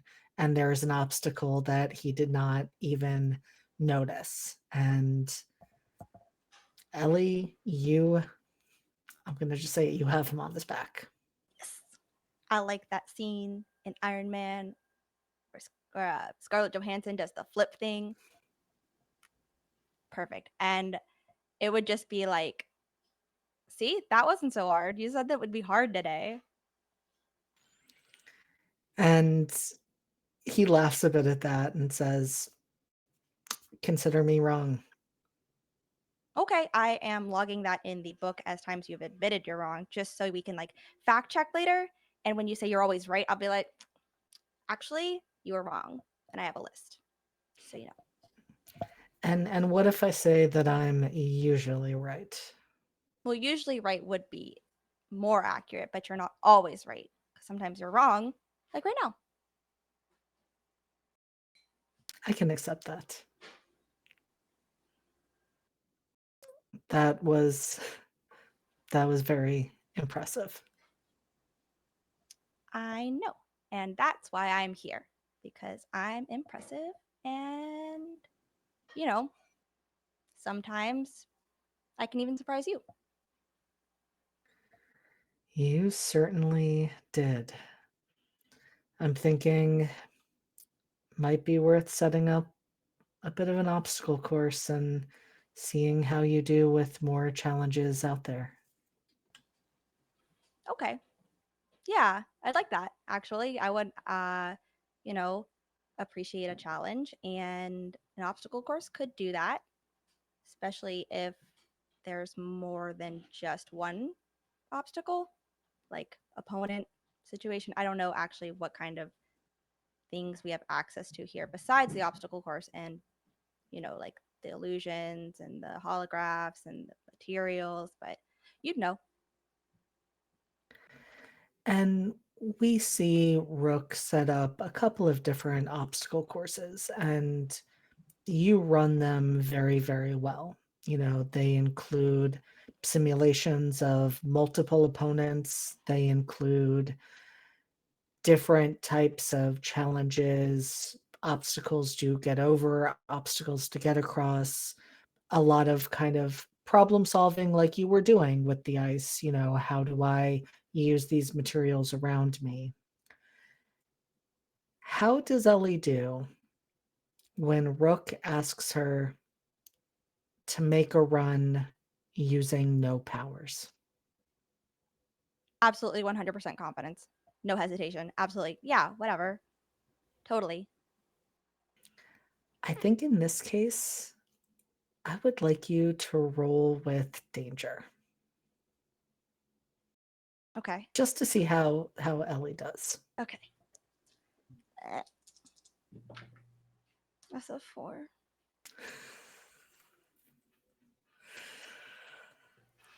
I think that kind of tracks.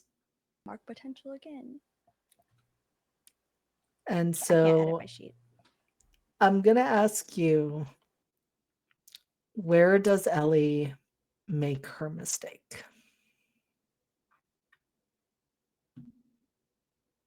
So I think she makes her mistake on like a area that is the moving, like one of the ones you have to keep a balance with while hopping across little platforms that are usually moving or at least unbalanced on purpose, so that the trick is actually to run across as fast as you can and not hesitate. But I think at the same time there's probably something meant to be a distraction, like some kind of civilian call for help on like a loudspeaker or something, like that's not actually going to cause her any harm or make her lose her balance, but the absolute gut instinct to go towards someone in need of help or expressing a need for help would distract her enough to make her be like half a second too slow and lose her balance on that kind of area. And as it's a simulation, no harm comes to you when you have this misstep. You simply fall to the ground directly beneath your feet. Rook does ask Ellie to see if she can gauge this for herself, but he does ask, where did you lose your focus? When somebody needed help, I think. You think? I know it was when somebody else needed help and I stopped.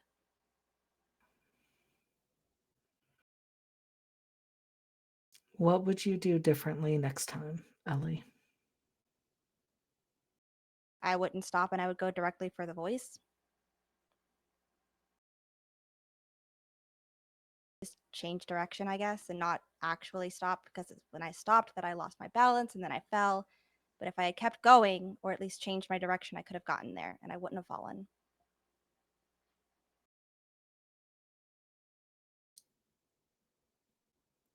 Ellie, I'm going to say something that may sound controversial, and I want to know what your thoughts are on this. Okay. Sometimes we help more by not going directly to the one who is calling for help in that moment.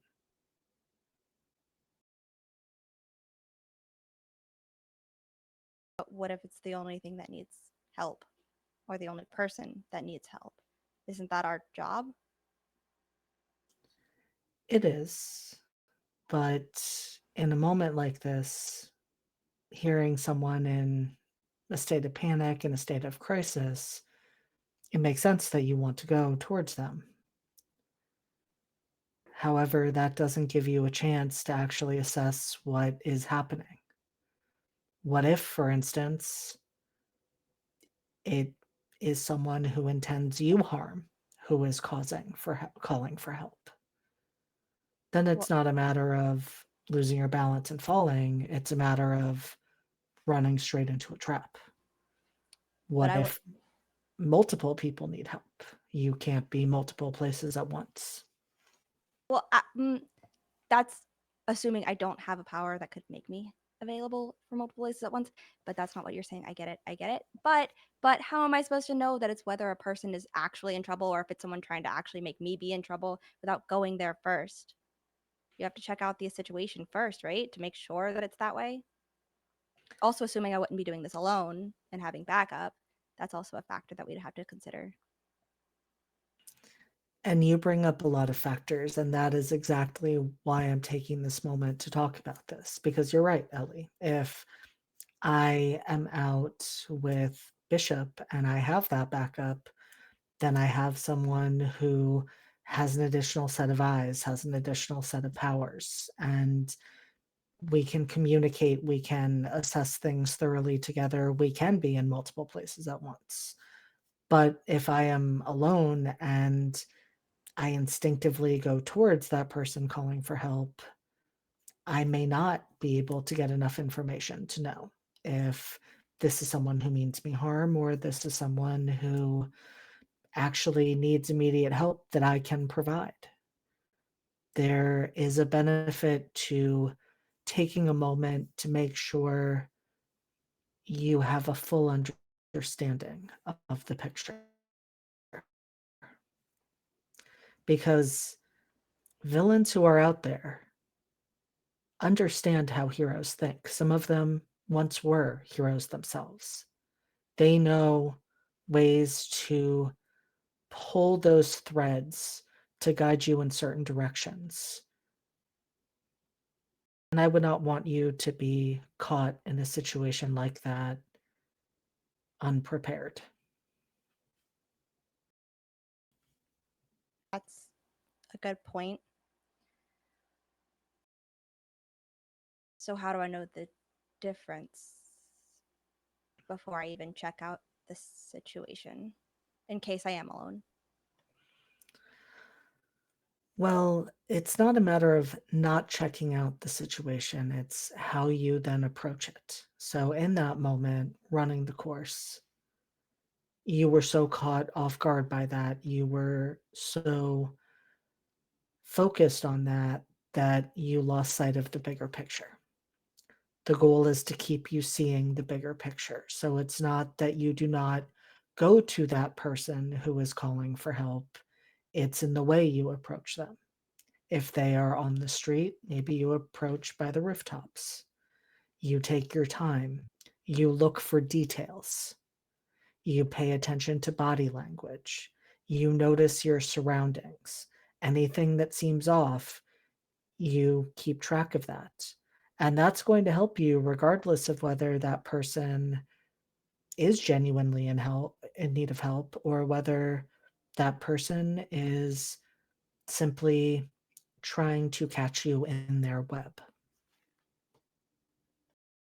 Got it. Okay.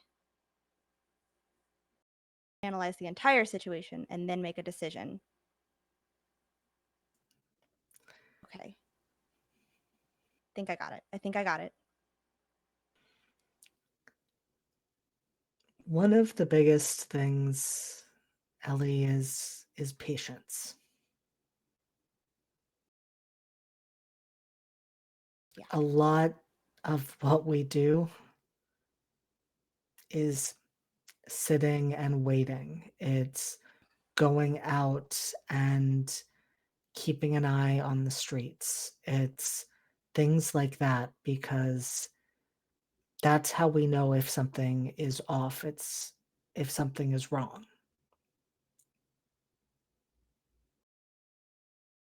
Hmm. I can be patient.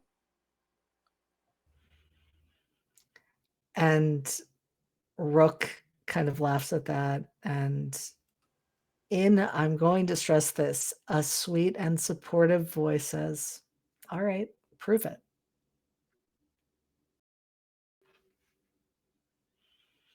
And I think we cut to a montage of Ellie just being taken around the city with Rook, like sitting in a museum, Rook asking you questions about what you're observing from the people around you, taking you to a park bench and doing the same.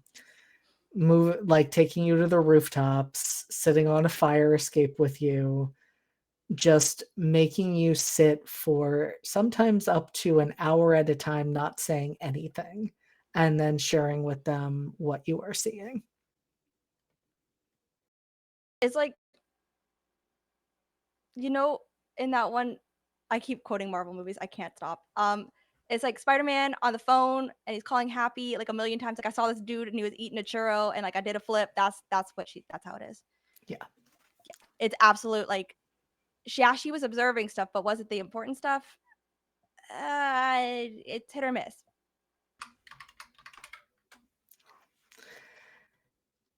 How is Ellie feeling as she is going through this exercise?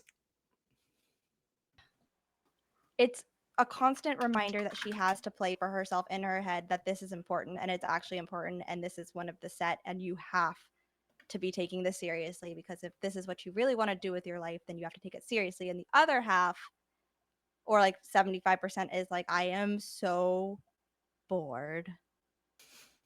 So bored. I have looked at the same child drop his ice cream 3 times, and I really don't want to watch him cry anymore. And I think that is very fair because it's been a very, very long day.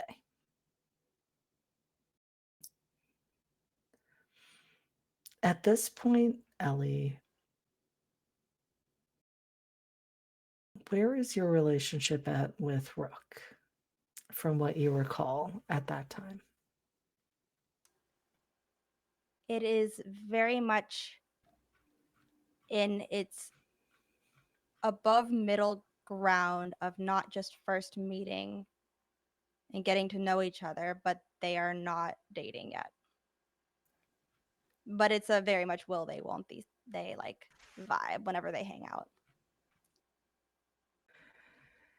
And I think that's shown from the standpoint of there are a number of moments where Rook glances over at you and is just looking at your face, and you are focused elsewhere. And so they are letting themselves look for a little bit longer than he might typically, but just smiling. And there's a few moments where your fingers just brush, might be accidental, but a few of those moments happen. I fully believe that she tries her utmost hardest possible to not read too much into it, but I know that in reality there's always the slightest blush that she can't quite nip in the bud before it forms, and there's like the awkward like moving of the hand just slightly away and looking away, and it's very very cute rom-com style. um and yeah, but I think she gets butterflies and her heart skips a beat like every time it happens.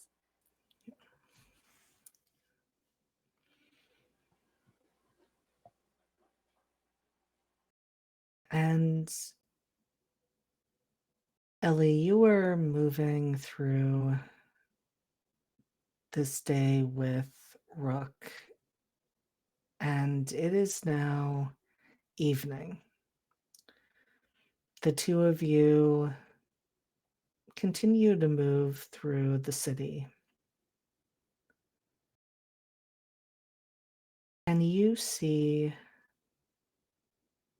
something that surprises you because you've been moving through the city all day and you haven't seen anything like this, but you're pretty sure it wasn't here earlier. You were in this neighborhood. You see a barricade.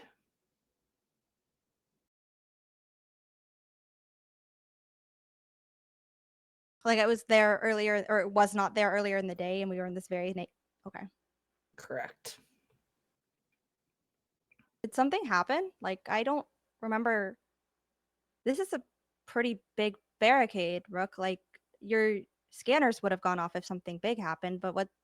I don't remember anything like that. And Rook incredibly casually says, "No, it's been like this. The entire place is quarantined." No, we were just here. We were literally just here like a few hours ago. This wasn't here. Ellie, that was a couple of days ago. Things have changed since then. Days? No, you're literally. I swear, my whole day has been observation. You like put this project here for me so that I would observe stuff, and this wasn't here.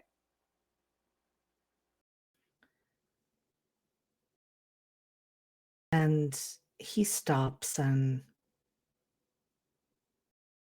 takes a moment and then looks at you, and the look in his eyes is sad, but there's also the slightest edge of disappointment. And they just shake their head and say, Ellie, don't you remember what you did?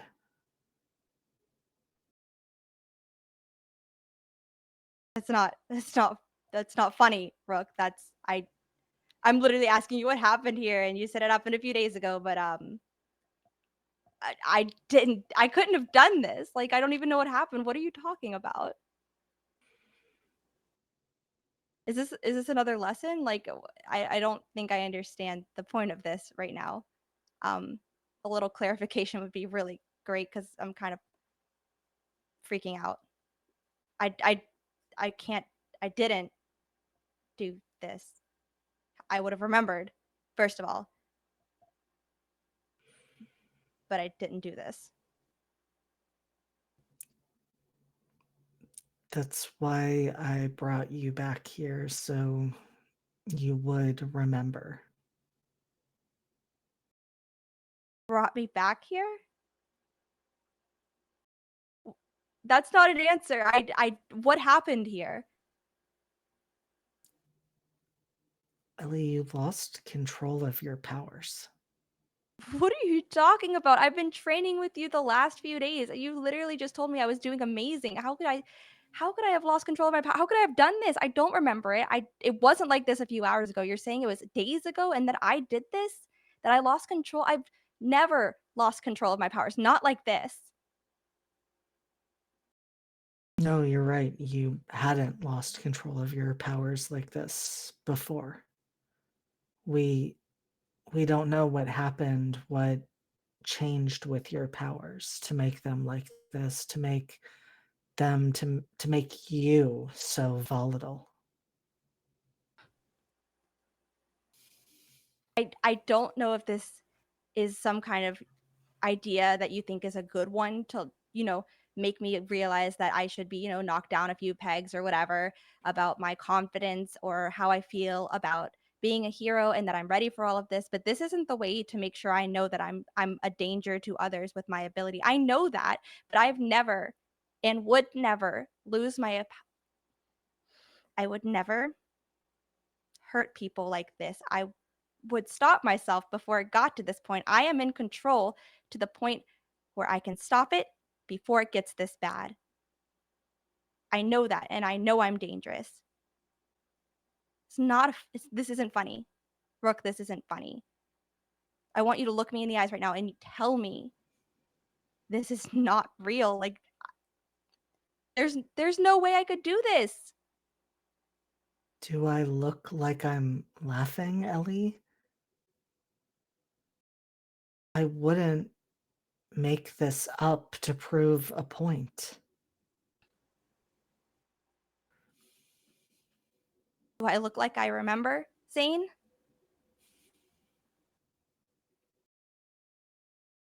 No, you don't.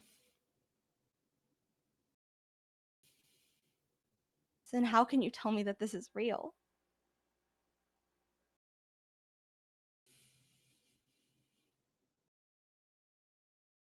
You feel it, don't you? That black hole inside of you?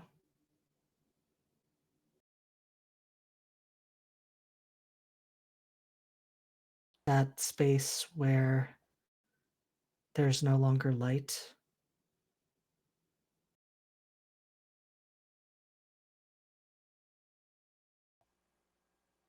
Tell me you don't feel that, Ellie. I don't know what you're talking about. You're lying to me.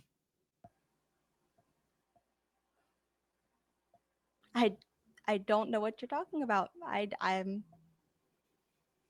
fine. Are you? Why wouldn't I be? Why would I lie about that? Because I don't think you're ready to face it yourself. I don't think you're ready to accept what you are capable of. And what showing me this will somehow magically make sure I know that I'm capable of doing something as catastrophic as quarantining, however big an area this is. 2 city blocks. No, no. I that's now that's funny because I don't even think I'm that powerful. That's Ellie absolutely lying. She knows she's powerful of more than that.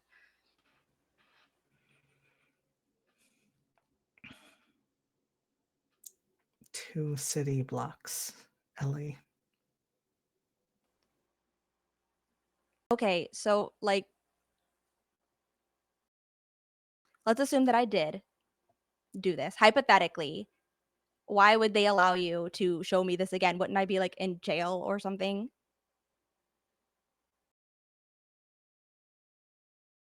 Wouldn't there be need like a lot more security right here? And this time, Rook only looks sad. There isn't that disappointment that was there before. And they say, they did lock you up. Who's You're not really here right now, Ellie. what?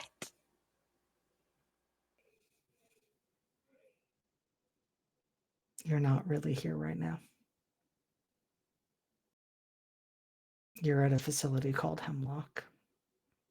And you've been there since this happened.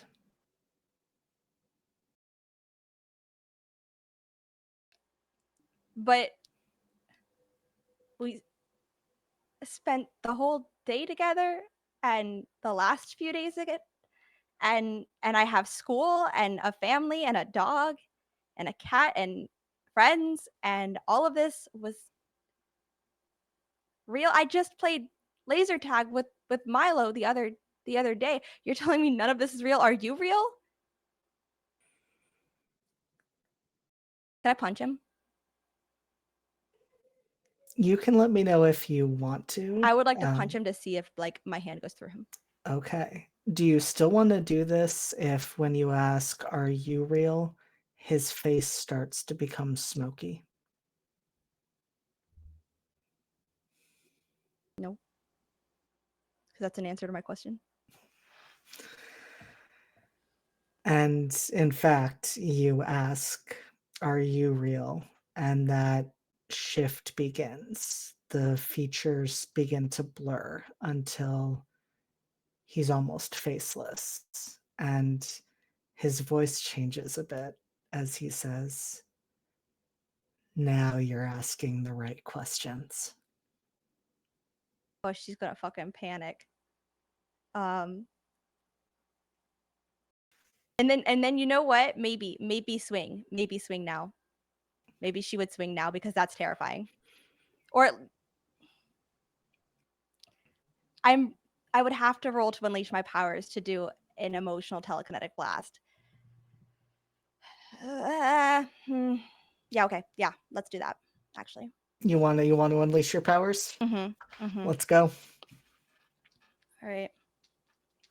Which one do I? That's freak, so I have +0. Actually, I want to use venting frustrations, BT dubs. So like whatever. What's the roll?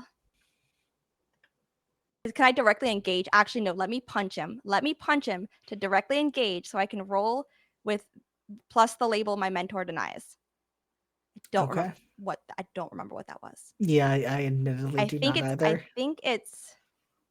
Let me see if I can find it.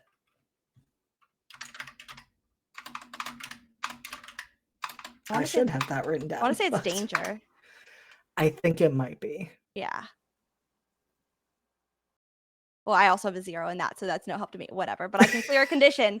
I can clear angry. All right. So this is to punch someone. So that one is danger. So it's +0. Oh wow, that didn't do anything. It's fine. It's fine. It's fine.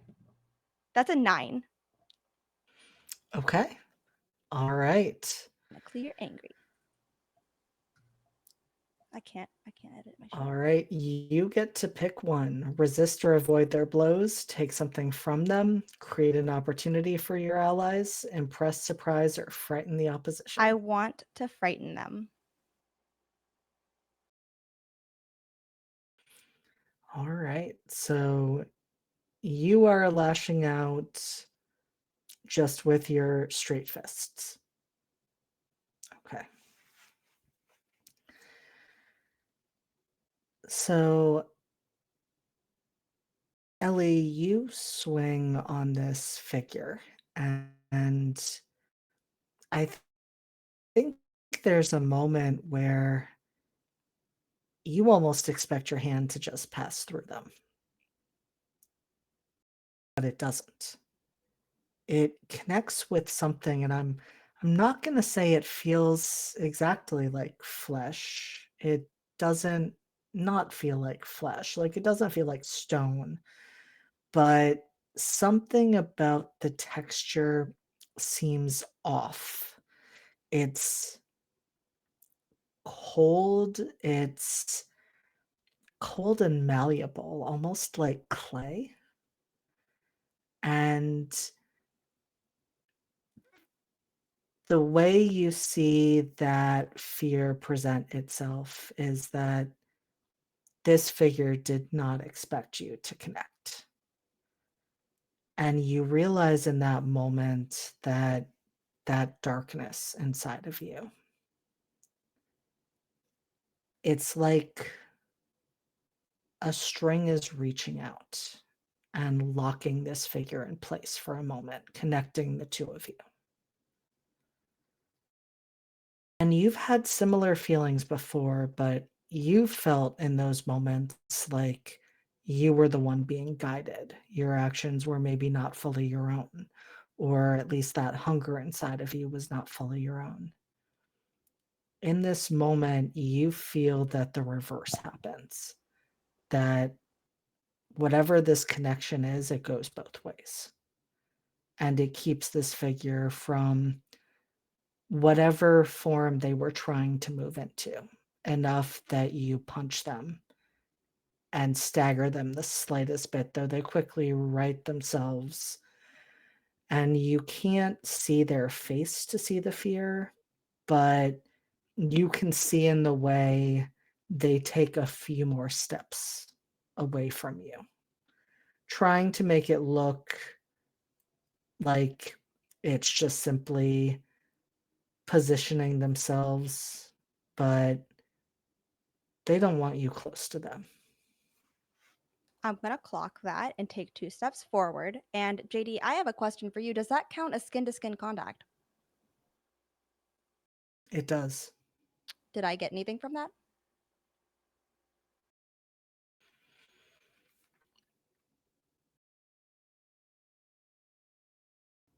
Ellie, as you stand there looking at that figure, you feel that darkness inside of you beginning to grow.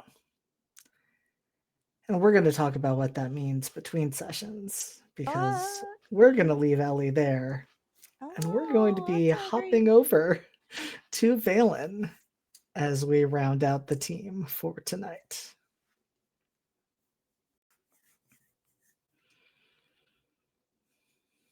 Hello. And so, I'm so afraid. and so, Valen, you have been preparing to break into this facility for a while now. You had heard on a variety of message boards that there are experiments and things happening here.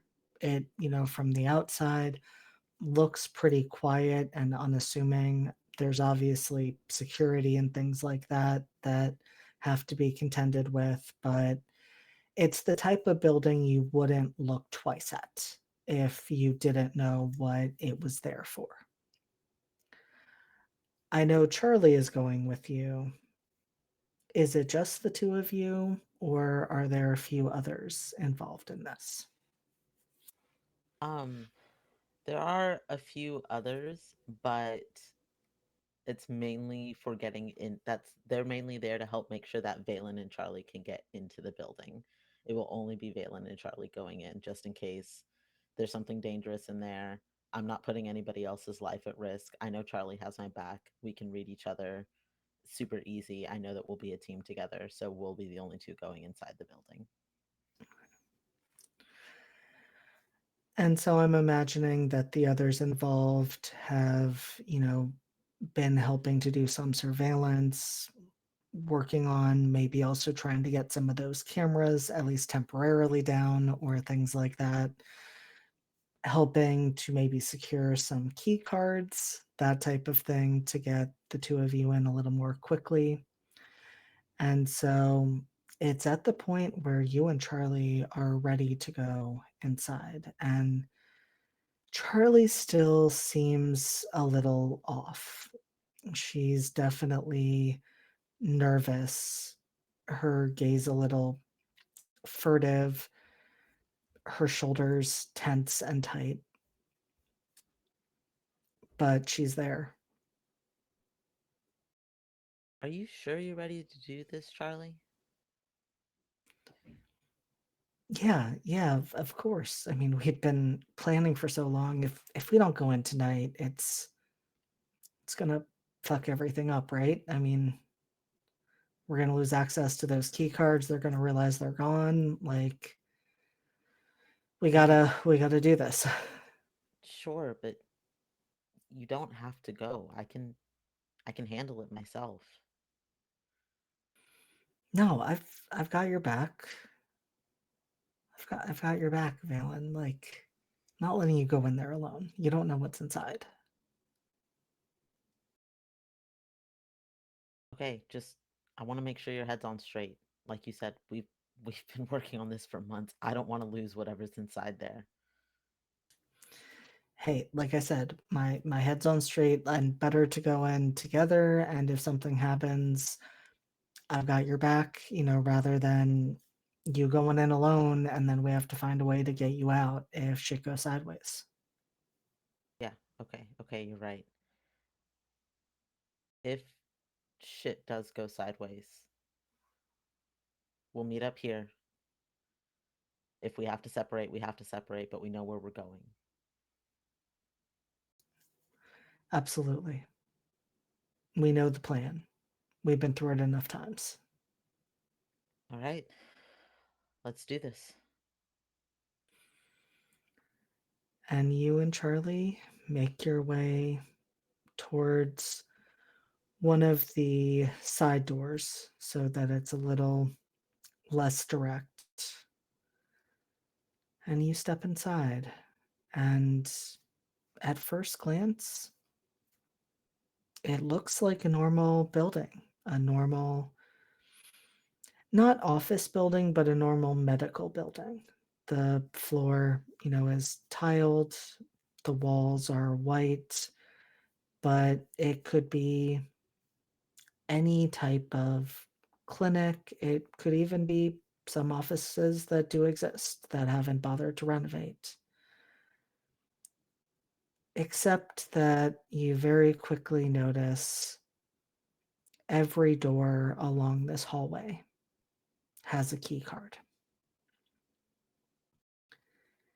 And I'm wondering, Kian, as Valen walks inside and prepares to start exploring, what is he expecting to find in here?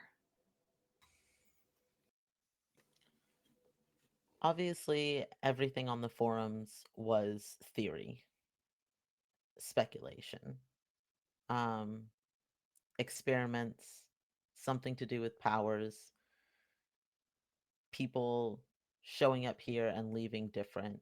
And so I think that Valen is honestly like I think a big part of him is expecting like doctors in lab coats running around and to walk into like this heinous scene. So seeing something very still and quiet is absolutely throwing him. He wants to know he Valen wants confirmation that somebody is doing experiments on people here. And what that has to do with powers, he doesn't know, but he wants confirmation that there is something, like there are some kind of human experiments going on here.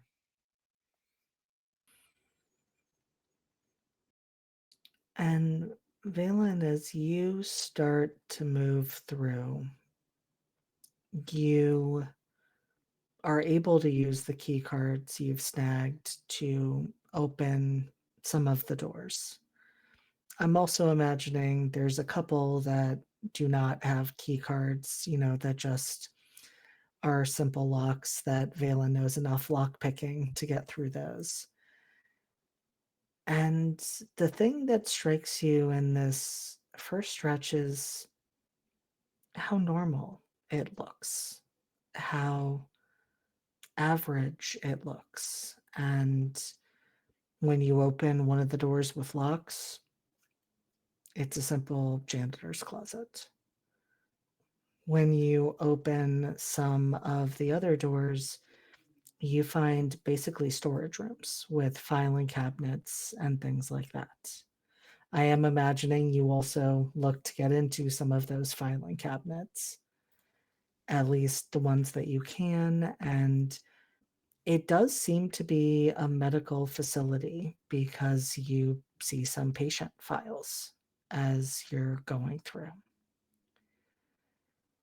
And it's strange, Valen, because, well, the current you doesn't remember any of this. So you can't really gauge whether this is true or not true, whether you found any files at all, and if you did, what they looked like. But it unsettles you because you feel a sense of recognition for the names. Names like Scylla Tarn, Ellie Ellison, Connor Creed. Even Mara's name is there, and this won't fully sink in until you have a chance to reflect on it, but Mara came in after you. There is no way that that information would have been there, and you don't really have a chance to fully look at the files. You do see that there is documentation, names, addresses, a photo of these individuals, documentation of powers, but you don't really get to see anything else because it's at that point when you realize Charlie isn't there. Valen like glances around, folds up the file that he was holding.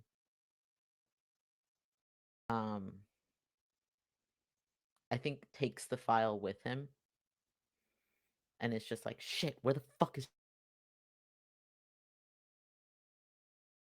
Charlie?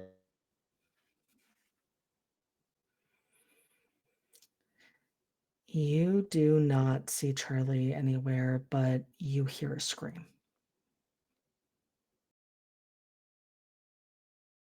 Shit. I am running in that direction full speed, like an idiot.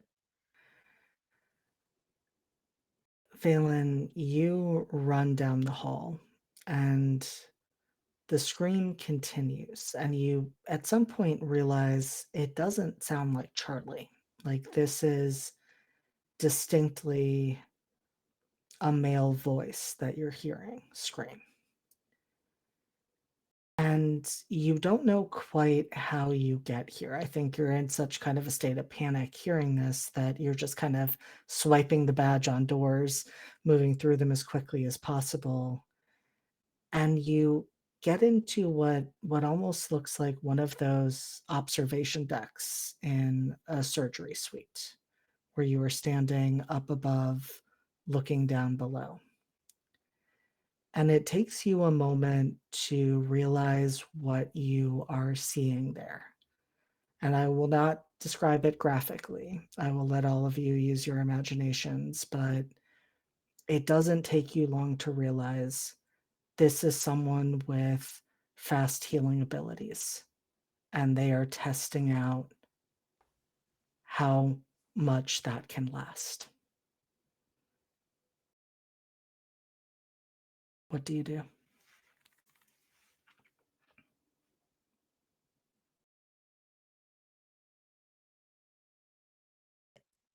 I think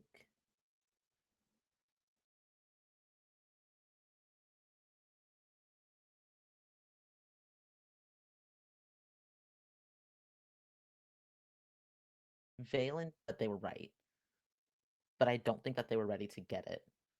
And so I think Valen watches, mouth open, staring down, probably close to getting sick.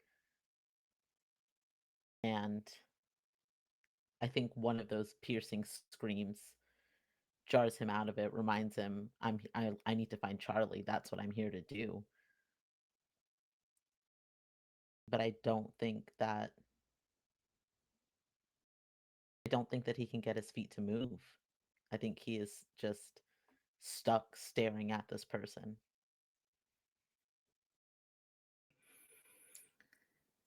And you stand there, and you're not sure how long you stand there before one of the doctors who has been performing this procedure looks up and makes direct eye contact with you. Oh, fuck. I hit the ground. You hear the alarm start to go off. Shit. God damn it. I make for the door, and it's time to get out. It's time to go meet back up where I told Charlie we would meet up.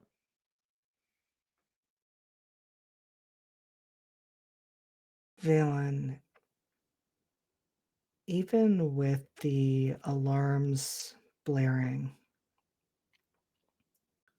none of the doors stop you. There does not seem to be a lockdown procedure happening here. And you're not sure how, but you make it to the outside. And you're standing there, you're panting, you're trying desperately to catch your breath. And you hear footsteps approaching. Charlie? And I'm kind of imagining, Valen kind of bent over, like hands on knees, trying to catch their breath. And you hear Charlie's voice, and she says, Valen, I'm sorry. I had to do this.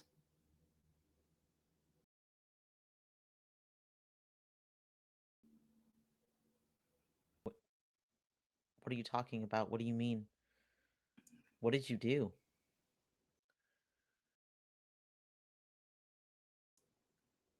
I told them. And the footsteps have stopped, giving some space. You're not pinned in any way. Do you look up? Fuck. Yeah.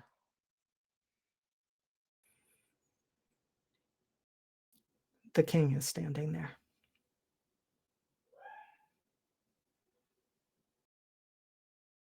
He is suited up, which for him is honestly mostly still casual clothes, but it's clear that he means business. It's not a casual approach, and he is looking at you with a bit of wariness as he says,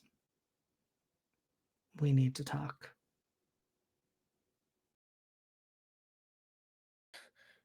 the fuck do you have to say that I would want to listen to?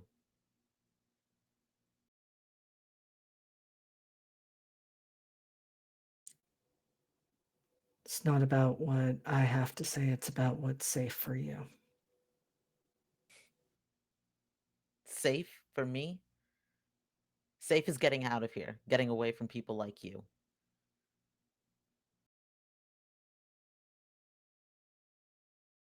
And Valen, in this moment, you start to feel an almost burning sensation in your hands and forearms. And when you look down, those markings that you have described, the ones that look like lightning strike scars, are there. And you know they weren't there before you went in the facility, but you do not remember touching anything or experiencing anything that could have done this to you.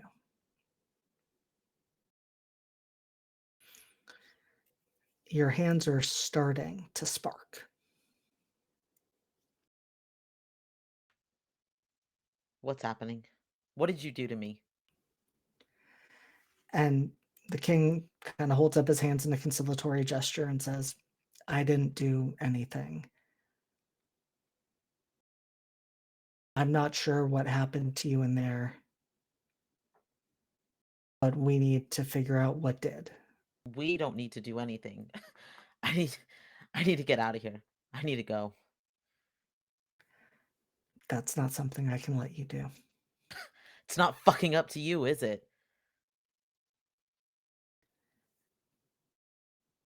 And Valen, I think what disarms you in this moment is two things. One,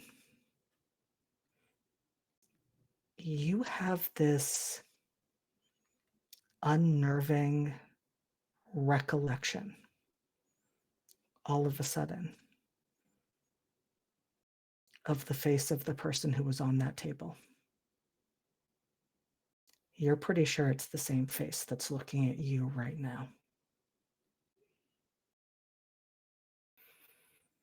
And I think that throws you a little bit off balance, as does the fact that you hear Charlie's voice once again. And you realize she's nowhere in sight. It's not like she's standing there behind King. It's not like she's anywhere in view, but you can hear her clear as day as though she was standing right next to you. And she just says, Valen, I've seen it all. I didn't want to do this, but Valen, fuck. At the end of this, you're gonna be a god.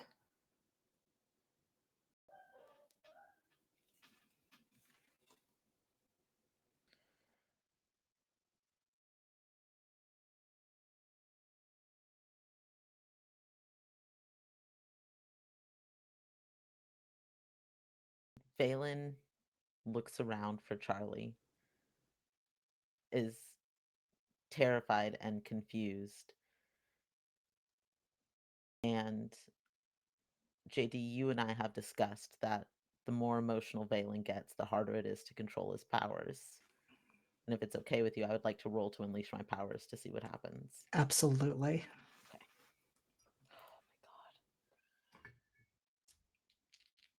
god. That's boxcars for a 12.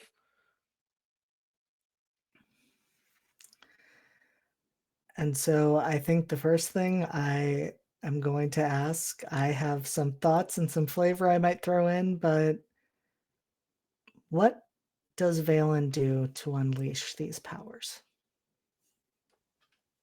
I think the sparks are getting stronger and stronger. And he kind of curls up his hands into fists, trying to control them, trying to not show that something is happening between his hands.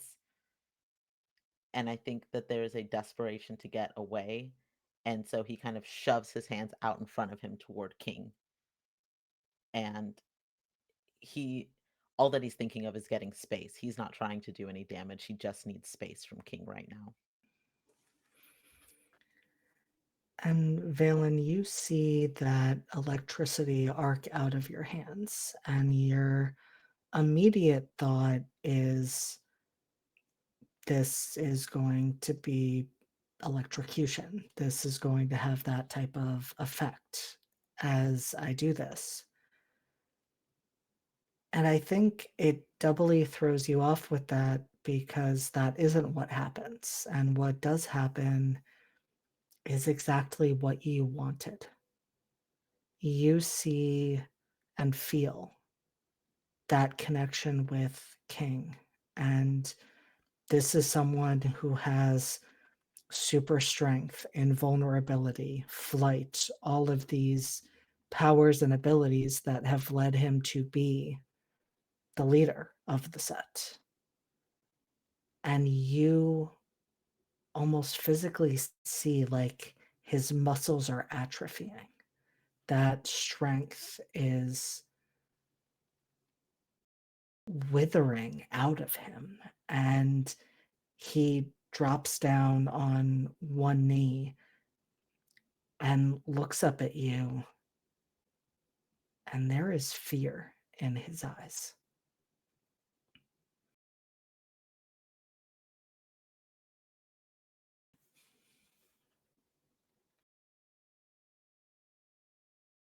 Are we alone? Is it just the two of us? It seems to be, though. At that moment, you hear Charlie again, and she says, like I said, Valen, a god.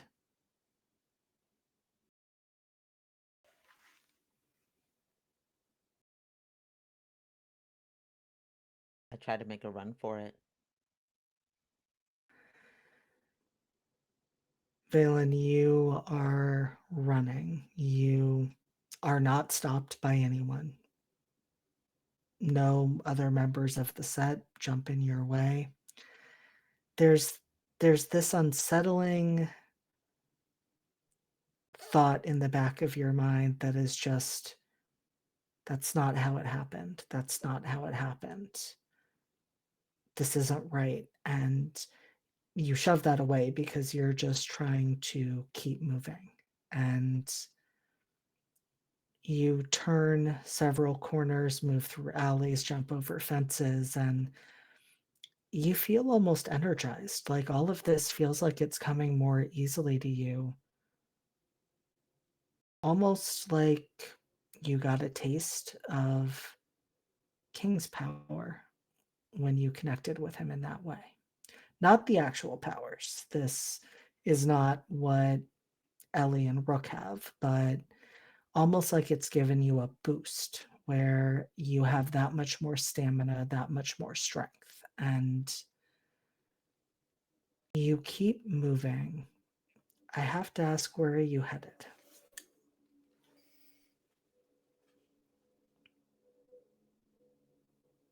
I want my mom.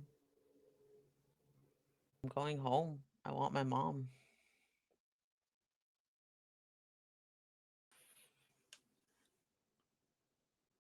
Valen, you make it home.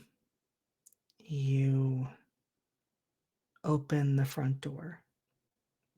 I'm guessing kind of not particularly quietly, just making your way in. And it doesn't really matter how much that would have disrupted the house, because as that door opens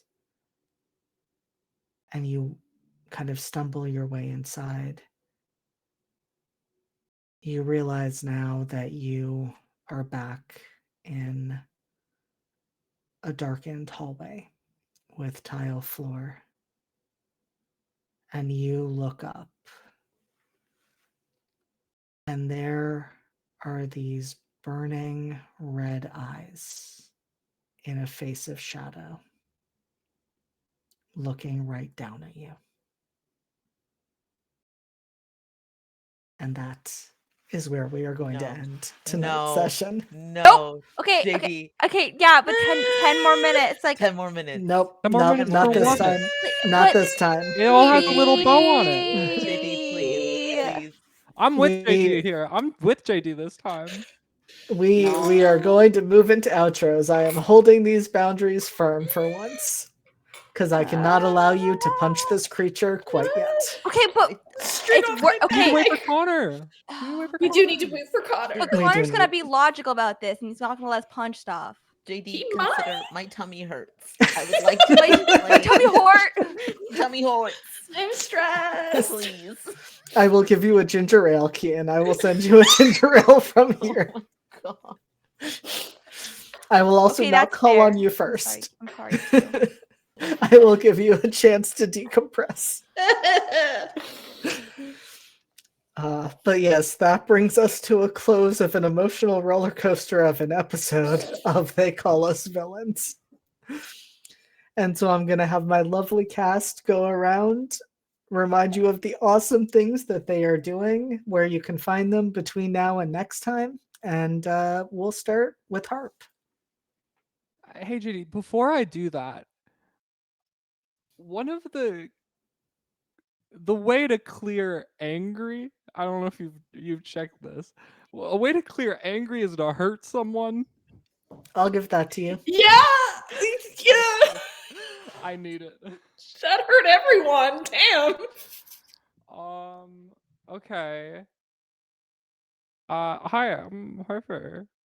I play Beacons of Farlight every other tomorrow. We only have 2 sessions left of that entire campaign. But not tomorrow, and not the tomorrow after that, but the tomorrow after that one. So it's every other tomorrow. Skip this tomorrow, and it's only for 2. We've only got 2 more. So, jot that one down. But on the other Wednesday, every other a week from tomorrow, but not next week. I'm on. This is the first time I'm saying this. I'm on Live from the Apocalypse, playing in Will's game Neo N. Is cyberpunk magical girls. It is. That's how you say it, isn't it? Is it neon? Did you just say it neon? Oh my god. Okay, don't tell Will that. Don't tell Will. Don't tell Will I just said that. It's not like this is on Avad for all eternity. Okay, well tell him to I not wasn't gonna watch say it. anything, but this is the most LC outro I've ever heard from you in my whole life. Just Somebody add clip some that. static over that one part. So we don't Yeah, know. can we, No, like, somebody do that? clip that and send it to Sorry, Will no right cameras, now. no cameras. Sorry, no cameras. And that's it. I'm just gonna leave you guys with a reminder that the black hole stuff didn't actually happen. So Mara just did that. All right. Next up. Incredible outro. We love to see it. All right, Steph, I am tagging you in. Hi, I'm Steph. I've been Scylla. She and Valen should start the Fuck Cults Club in Hemlock. They're gonna need it, it seems like. You can find me when I'm not here at Live from the Apocalypse. I am in JD's Horror Masks, words. This is Horror Masks. My brain is spaghetti. You can find me in JD's psychological horror game, Redacted, dealing with the consequences of past lives and trauma on this haunted ass island. We have so many ghosts inside our tiny little bodies. Maybe we'll be free. Who knows? You could also find me on when it returns in the Regency Monster Hearts game, A Season of Secrets and Shadows, where we will be coming back with a ball 8-person table in April. It's gonna be great. And maybe a little something as a treat in between then and the season start. Absolutely. And maybe some surprises when that season starts too. We're going Yeah. to see. Surprises. All right, tagging in ULC. My girlfriend doesn't love me. I could see when she reads my messages because I'm on her computer, and I have been screaming for the last 30 minutes, and she has not read a single one. I only sent one, but she didn't read it. Anyways, I'm LC. I'm optimistic on all social media. I'm rarely on social media. I don't care. I use she, they pronouns. And I also played Ellie Ellison. I listened to the tarot cards and I made a foolhardy action to punch this thing. Can I clear? Insecure. I'm gonna throw a question back at you. Do you think Ellie no longer feels insecure after all of this? Why? What the fuck? I'm just, I I'm feel like I asking. don't feel hopeless. Can I clear that one? I just want to unleash my powers for once with not -2, but that's my own doing. I need to hit critical meltdown at some point. Anyways, We're let you- supporting that. I want a critical meltdown. I do. Don't worry what that is, folks. You'll find out one day. Me too. Anyways, I played Ellie Ellison, and I just want everyone to jot down. I've been calling Valen Deku since day one, so there you have it. We have Deku. You're welcome. Hope you ate some of King's hair. Anyways, you can find me every other Saturday, or I guess every Saturday for right now. No, not until the 29th. Oh, here I fucking go, just like fucking hell. Anyways, last Saturday of this month, we have the one with the Star Wars that I'm in, Path of the Fates. And we are fighting something. I have not used any of my XP the entire show. I am still at base level because I thought it was funny and I did a bit and then I was too lazy to figure out how the game worked. So we're just going into it blind, y'all. I have to commit. And then I'm also in the Live from the Apocalypse game, Neon, which I assume is how you say it. I'm pretty sure is how you say it. I just think it's funny when Harp yells. I'm also in that game. I'm playing the Unlikely Hero because I love Madoka Magica. And it's gonna be really great. And fuck you, JD, for traumatizing us, all of us, at this table. Also, you didn't get me for lunch. I swear to God. I'm gonna say this, and then everybody can go to bed. Swear to God. Okay, I asked for a sparring scene. Everybody jot this down because I think it's sexy. It's always hot to do a sparring scene, and I thought I was about to fucking lose Lent, but JD didn't do that to me, and I respect that. Thank you. I swerved on that tonight. You sure did. I'm why? Actually, why? Find out in RP. Fuck. All right. All right, and I will go next so I can have Kian do the channel outro and all of that. So just really quick, I may be back to run Redacted on Thursday. We will find out if my computer decides that it wants to love me and actually let me run tech. If it does, you will see me then. If not, Redacted will be off for a little bit longer and we'll have to do some makeup sessions.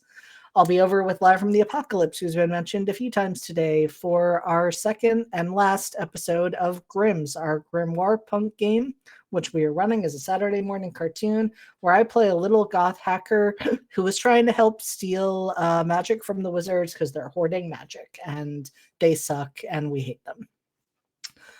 Next Monday, I will be with LFTA for the finale, hopefully, we will find out, of Thy Kingdom Come, our dystopian theocracy game, where I'm going to kill a lot of people, because that is what I do as the saint that I am. And it will be fine. I was called a murder twink at the last session. It was not a wrong thing to say, and I respect that. And then I've got a couple of other things coming up, but I'm trying to only do things week by week. So we're going to keep it there. And I'm going to toss it over to Kian because we've had a time tonight. Hello, everybody. My name is Kian. My pronouns are they, them. You can find me on Blue Sky at uptight-chiffon. I'm going to go through Entropy's schedule really quick. Every other Tuesday, they call us villains. Obviously, come hang out with us again in 2 weeks. Every other Thursday, God Complex, a Girl by Moonlight actual play, GM'd by Will. Every other Friday, Weird Wilds War, a 5e actual play, GM'd by JT. We've got another really exciting game coming up called Star Shard. We've got a couple of things in the shadows working in the background that I'm super excited about. As far as me, I will also be joining Harp on the, what did you say? The not tomorrow, not the tomorrow after that, but the tomorrow after that. I don't know, man. I 2 weeks from tomorrow, we will both be over on High Shelf Collective for Beacons of Farlight. I think. I'm not 100% certain. You just made that look so easy. Yeah, it's 3 tomorrows away. It's 3 tomorrows? Okay. Yeah. All right, baby. Live your truth. Um I have got a couple of other projects coming up that I can't yet talk about. One that I am super excited about is finally getting off the ground, hopefully, fingers crossed. But follow me on social media. That is where you will hear about it first. We are going to send a raid over to Enchanting Sorcery. Let them know who sent you. Be sure to tell them hello. Give them little messages in the chat so they get credit for the views. And just as a reminder, once again, community is going to save us. So keep showing up for each other as best as you can. Show up for yourself. If you ever need anything, we're always here at Entropy Emporium. We will want to be able to support you, love on you, do whatever we can to help carry each other right now, because that's what we got to do. So we'll catch you next time, everybody. All right, take us out, Harp. Always you. It's Still always It's you. not you. always me. Yeah. Okay, everybody. Yep.